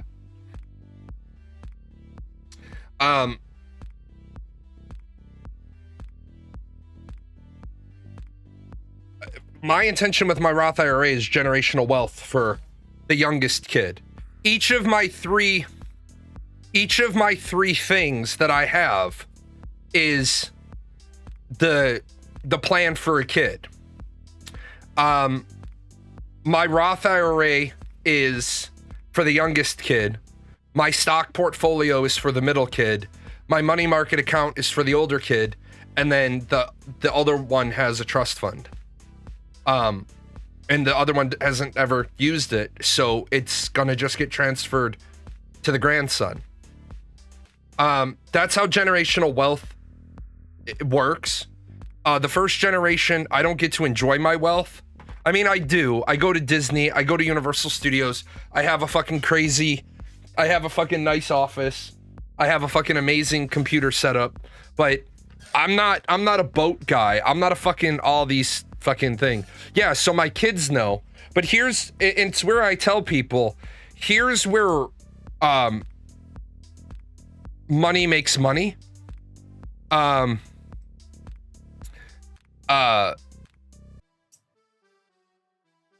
you walk into the bank and you need to borrow money, they're gonna fucking grill you over the coals.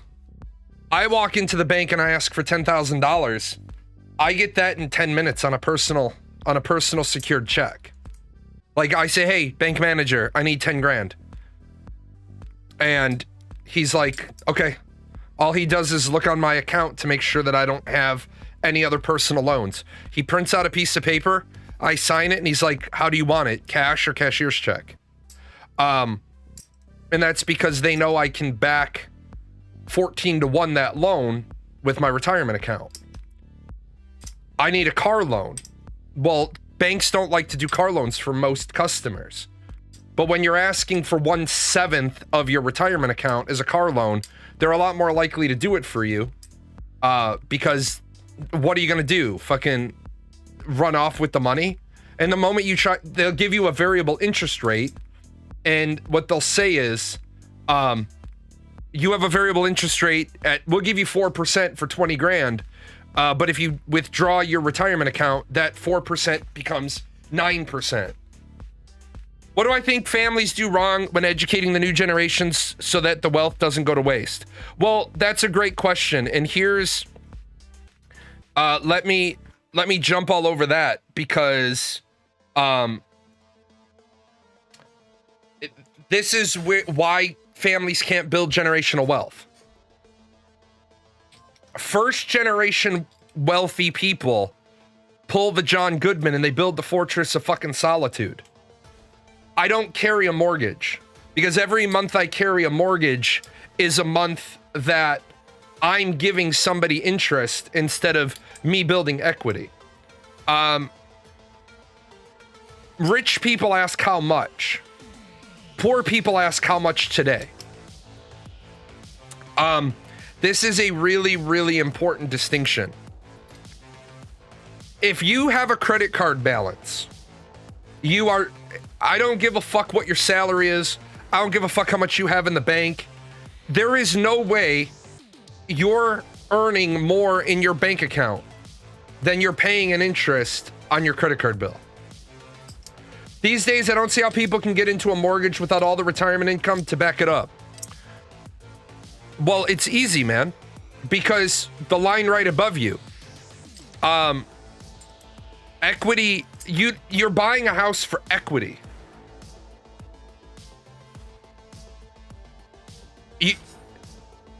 Real estate grows faster than your portfolio will.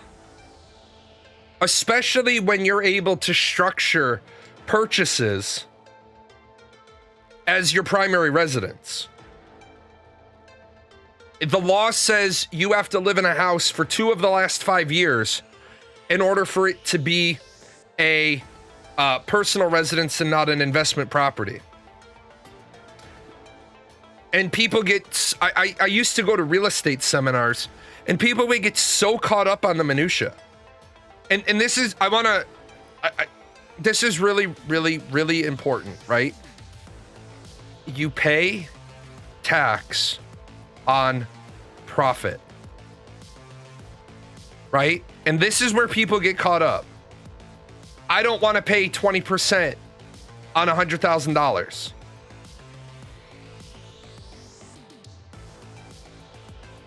You still made $80,000 fucking profit. Where'd you lose money? See, people don't understand taxes, so they get caught up on the bullshit.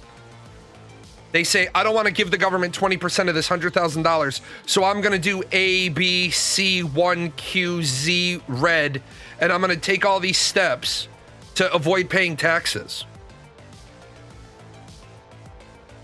I'll just pay the taxes, yo. What am I doing with it? Am I paying the taxes? Am I selling the equity and then putting it into, am I selling a rental property and then putting it right back into another rental property? Oh, I am? Then I'm going to avoid paying taxes anyway. Maybe I won't sell all of these properties today. Maybe I will sell half of these properties on December 30th, and I can't do it on the 31st because the office is closed. And then I'll sell the other ones on January 2nd. So I cross them across tax years. Oh, is that going to reduce my liability? If yes, do it that way. If no, fuck it. See, people get caught up that if you're paying taxes and losing money, then then you've done something with the ABC12Z fucking thing that's fucking you in the ass. If you only pay a percentage on the profit, then how are you losing money? And the answer is you're not. Well, what I did was I did this like structured deal where I wrote off the depreciation of the house, and then unfortunately my tenant stayed for like 6 years out of the 7, and or 4 years out of the 5, and then I wasn't able to live in it. So now I'm fucked because I got to move out of my house and move into that house. And yeah, because you're Mickey Mousing around with the bullshit. Like the guy in here earlier who said he had to raise the rents on his properties because the property taxes went up. That is the only line I need to know about that person's entire rental business. They're one property overextended. That is the only line I need to hear to know they're one property overextended. They're one fucking squatter away from losing at least one property, if not more. And this is why I say to people, you can't get overextended. What he's talking about is the rent on this place is $3,000, and then next year the rent on this place is going to have to go up to $3,100 because the taxes went up by $1,200 that year. And because he's not living in it, he doesn't get the homeowner's exemption. Well, that means he doesn't have any float on that property because his costs go up and he's having to 1-for-1 increase his prices. So what he is he's a squatter away from fucked. Because say he gets a squatter in there for 6 months. That means he needs to out of pocket $18,000 in mortgage payments. And if he can't out of pocket $18,000 in mortgage payments, 90 days in, the bank is going to come along and the bank says, get fucked. That's the problem. You can't prevent squatters. You can't prevent squatters. You can by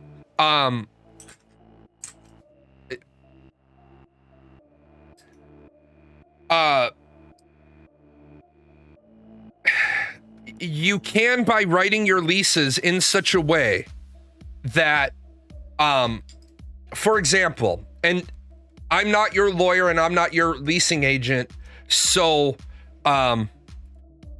you have to get with your lawyer for your state to make sure this is legal in your state. But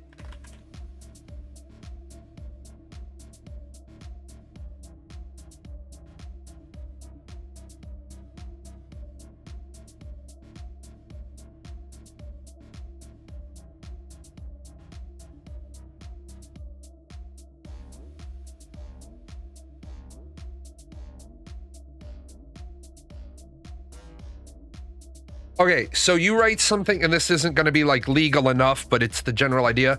Clause 4 in the rental contract. Landlord reserves the right to conduct quarterly inspections. Always, at a minimum, reserve the right to do quarterly inspections. Now, some people are going to say, well, you should reserve the right to do monthly inspections. You're right, if your state allows monthly inspections. If your state allows them. If your state may not allow monthly inspections. If the damage is over 100% of the deposit, tenant must vacate. So, you have a tenant who becomes a pain in your ass. This is one of the places where I say it's sometimes good if you know you can flip the whole unit for cheap. Don't make the security deposit ridiculous. So I go in and you've broken the blinds. That's $100. And you've scratched the hardwood floor or the laminate floor. That's $200. And you've scratched the wall. You've put holes in the wall. Well, As long as I had a scheduled fee in your lease, every hole is $25.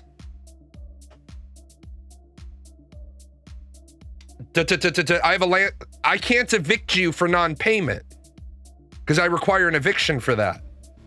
So I do my quarterly inspection. You deny me the right to do the inspection. I'm not going to non-payment eviction. I'm going to lease violation eviction. That's a completely different window. That's a completely different process. That sometimes is a completely different fucking courtroom and judge. You're saying that you owed the money. You're saying that you didn't owe the money. Down there in courtroom 1. I'm in courtroom 2. Yeah, I'm asking for an eviction. I informed this tenant that per the lease clause 4, I reserve the right to do quarterly inspections.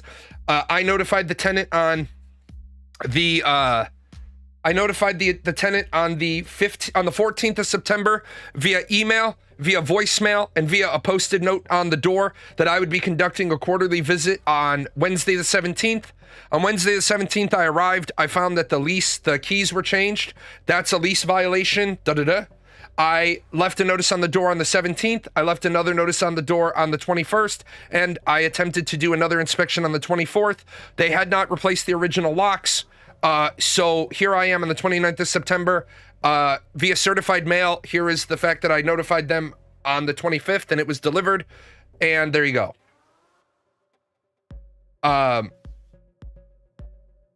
So there you go. Carthos has a great example of why I say you have to know your state. The state doesn't allow monthly inspections, but if you put it in the lease and the tenant signs it, it's fine. So if the tenant sees it and declines it, you have to remove it. But if they don't sign it, then it's all good. Now, I would be interested to know if, because the state doesn't allow them, and again, I'm not your lawyer. I did, however, stay at a Holiday Inn Express once. I would be willing to bet my collection of hats that you would not be able to go to lease violation eviction on monthly inspection because the law says you can't do a monthly inspection. I would imagine that's going to put you in normal eviction court, not expedited eviction court, if your state even has expedited eviction court. Your state might do all evictions first come, first serve in order. Have I ever done any of those inspections for tenants, or do you use it as a measure to try and keep tenants in line and not fuck with anything? I do it for tenants all the time.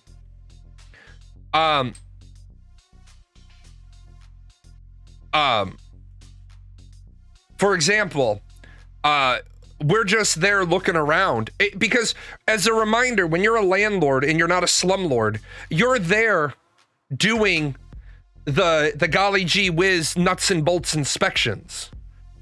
When I do the inspection, I've got a fucking trunk load of furnace filters. If the furnace filter hasn't been changed, we change it. Why? Is the tenant supposed to do it? Depends on the contract. Do I want a fucking 2-year interval between changing the furnace filters? No, I do not. I like to look around at stuff. I like to know, are they trashing the shit out of the place? I like to know, do they have an unauthorized pet? Right? Because remember, as the landlord, I'm responsible for everything at that property. I can pass on some liability to the tenant. But no, I've gone in and we've checked like a water heater. We've seen a water heater was leaking. The tenant doesn't go into the supply closet. Open up the supply closet and be like, shit, well, that's leaking. Hey, how long's this been leaking? I didn't know it was leaking. Oh, okay. Well, we'll get that fixed. I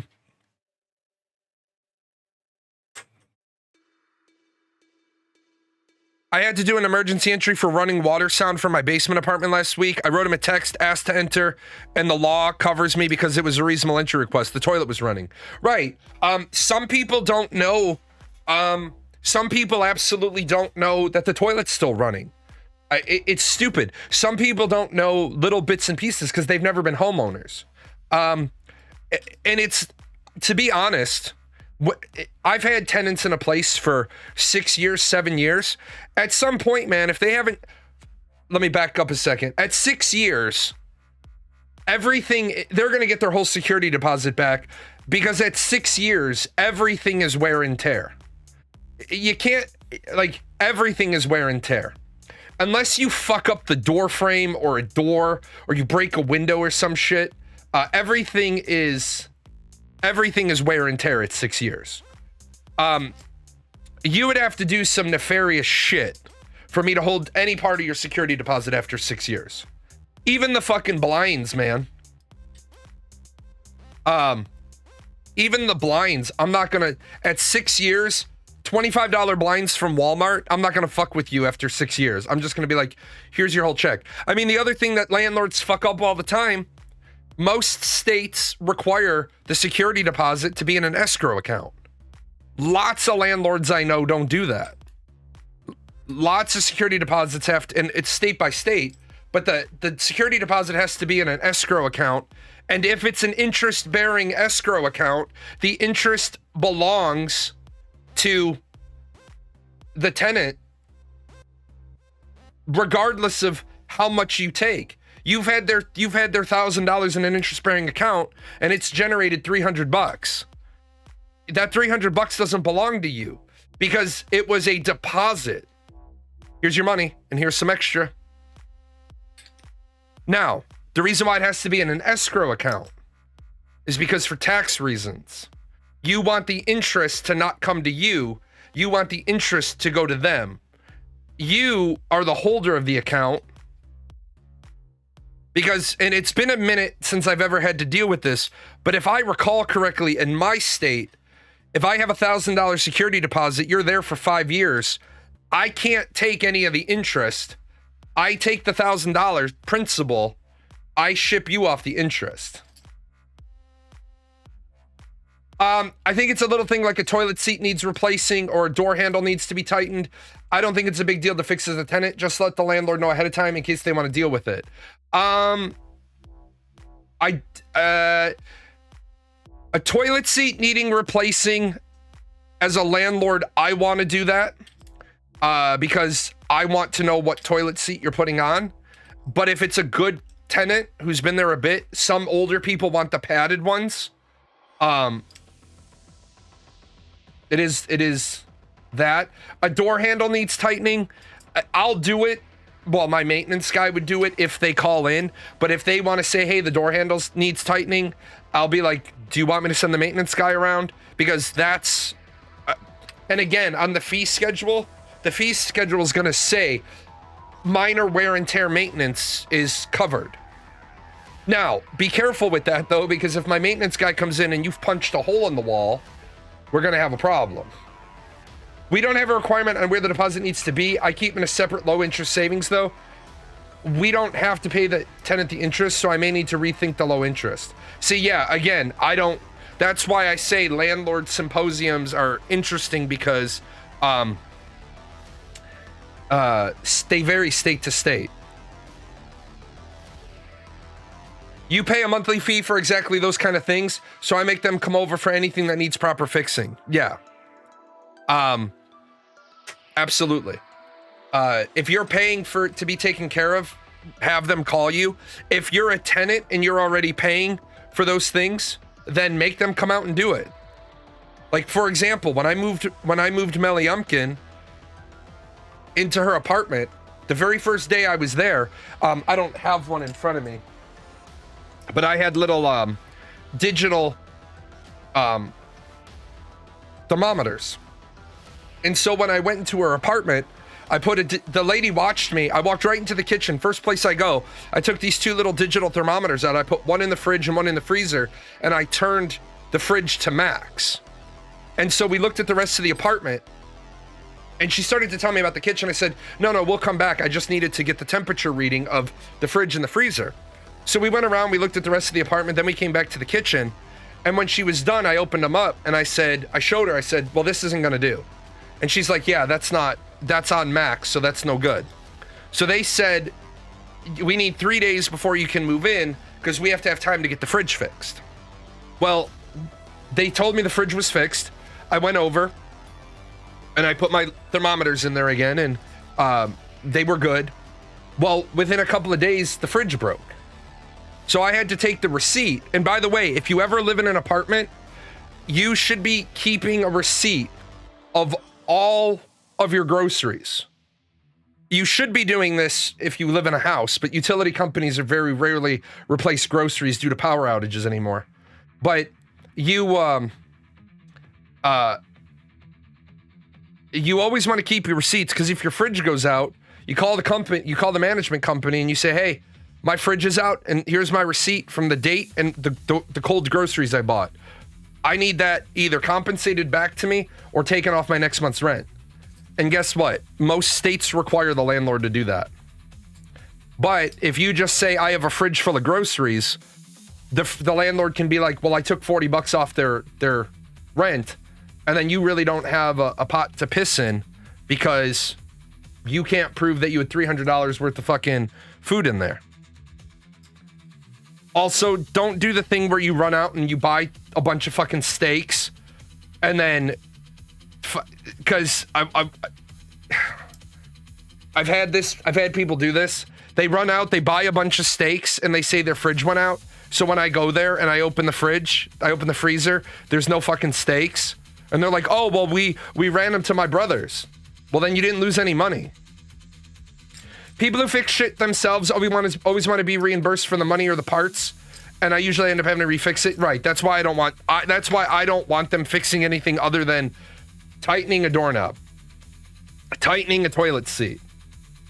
Now, I've had people call me to change light bulbs. The light bulb at the top of the stairs. Well, it's a 18-foot vaulted ceiling. I don't want you changing that. To be honest, I don't want you fucking about with that. I'll send Larry over. Why? Because Larry has the ladder. I'm not saying there aren't bad landlords, but holy shit, do bad tenants force your hand to landlord? You have to be kind of a dick to people to avoid being taken advantage of. No, we're not talking about we're talking about landlords. We don't want the tenants fixing shit. I fix everything I can. Yeah, what Karthos just said though, we're in this battle right now in society. And the problem is people are mad at slumlords, but what they don't realize is bad tenants force people to adopt slumlord mentality because they're bad tenants. That's why I got out of the game 3 years ago. That's why I got out of it. A lot of my old people were dying. Yeah, I have a clause in the lease that says you can't sell my washer and dryer and buy a new one. Please don't sell my appliances and replace it with something cheaper and pocket the difference. And this is what's fucked up. What's fucked up is you should not have to have that. You should not have to have that in a fucking clause, in a lease. You should not have to have in a lease. You can't, by the way, Karthos, you want to amend your contract. Washer, dryer, range, water heater. Anything that can be taken out. You want to put, it's stupid as it is, but that just happened to an Airbnb down in Florida. The person fucking stole the washer, dryer, and the range. Oh, it's all appliances? Okay. It's like, and when you get people, but inciting the incident was the washer and dryer, yeah. People will drop something on the range top and they'll break it. And then they'll replace the stove. Like, we walked into a unit and I looked and I was like, who the fuck replaced the oven in here? And the property manager was like, well, what do you mean? I said, you guys replaced the fucking oven with, I don't put those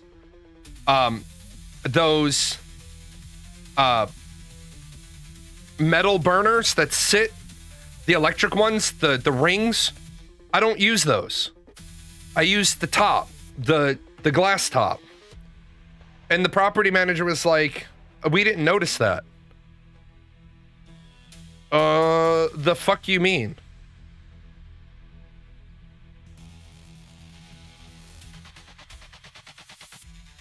The person had dropped a pan, shattered the glass top, and then replaced it with like a $200 oven. No. Yeah, there was a fairly nice stackable Samsung set in there, our old one when we upgraded. Then they sold them, brought in an unmatched pair that were probably $300 total at some discount place.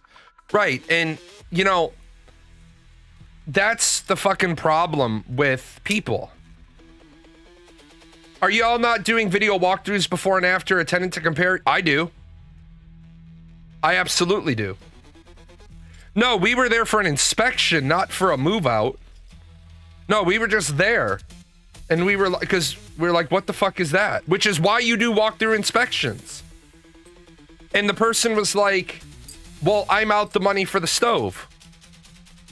Well, you're out the money for the stove because instead of calling us and saying you dropped a pan and you shattered the glass top, now you have to get rid of that piece of shit.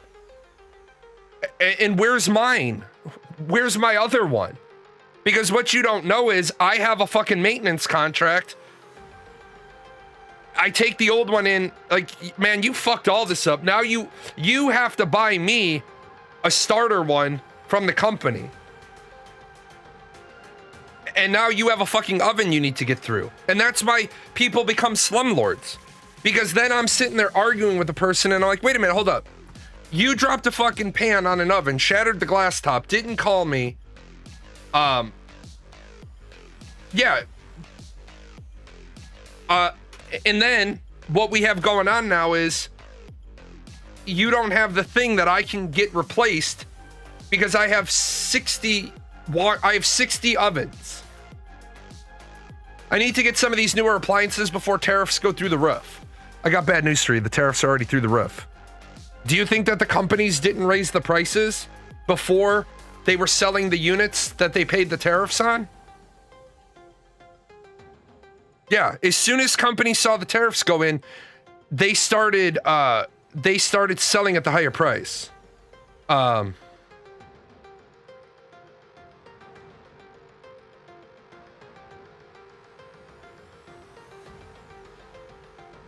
Wow.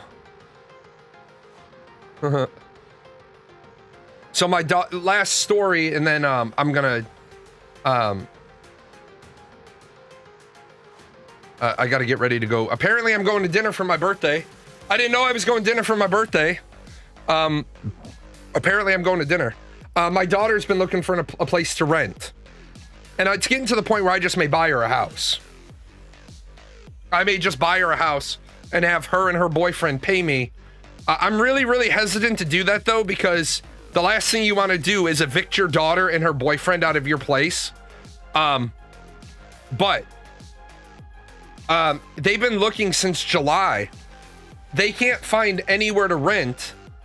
They just looked at a place today and it was that bad. Like, I've been married for 18 years. And the only message I got about the quality of the place they just went to look at, that is an absolute no. That bad, huh? Way bad. That's my wife's shorthand for, she knows my opinion of creepy crawlies. She's probably going to tell me, I can't tell you how bad it was because it involved creepy crawlies. I don't like bugs. Spiders are okay as long as we have a conversation. Like, hey, Jeff, this is my room. You don't come into my room. You can hang out in the bathroom, but please scurry your ass out of the shower stall while I'm taking a shower. And Jeff's like, yeah, no problem, dude. That's how that is. So we're going to have to find her a place. Anyway, this is my last politics show for a bit. Because tomorrow at about noon Eastern, I will be in full-blown Final Fantasy Tactics mode. That's every show of mine until I beat it. I do want to thank everybody for helping me along the way. It has been a wonderful career as a Twitch streamer. It has been a wonderful career as a content creator. I don't know what my future holds, but definitely Tactics, and then definitely Bloodlines 2 in November. And then because Karthos is an asshole and redeemed Paradox points, I have to go work on a video, which I want to have done before 11 o'clock tomorrow morning. So I'm gonna go work on a video about why Ashes of Creation marketing is a bad idea, and you guys are gonna work on whatever it is you're gonna work on. I'll see you tomorrow. I wonder if the organic meat sack that runs this channel knows a lot of these sponsors don't sponsor us anymore. They were longtime sponsors. The credits are fine. Do we get paid? Is any of this sponsorship money for Gale, Daisy, the Chaos Fund? You are a figment of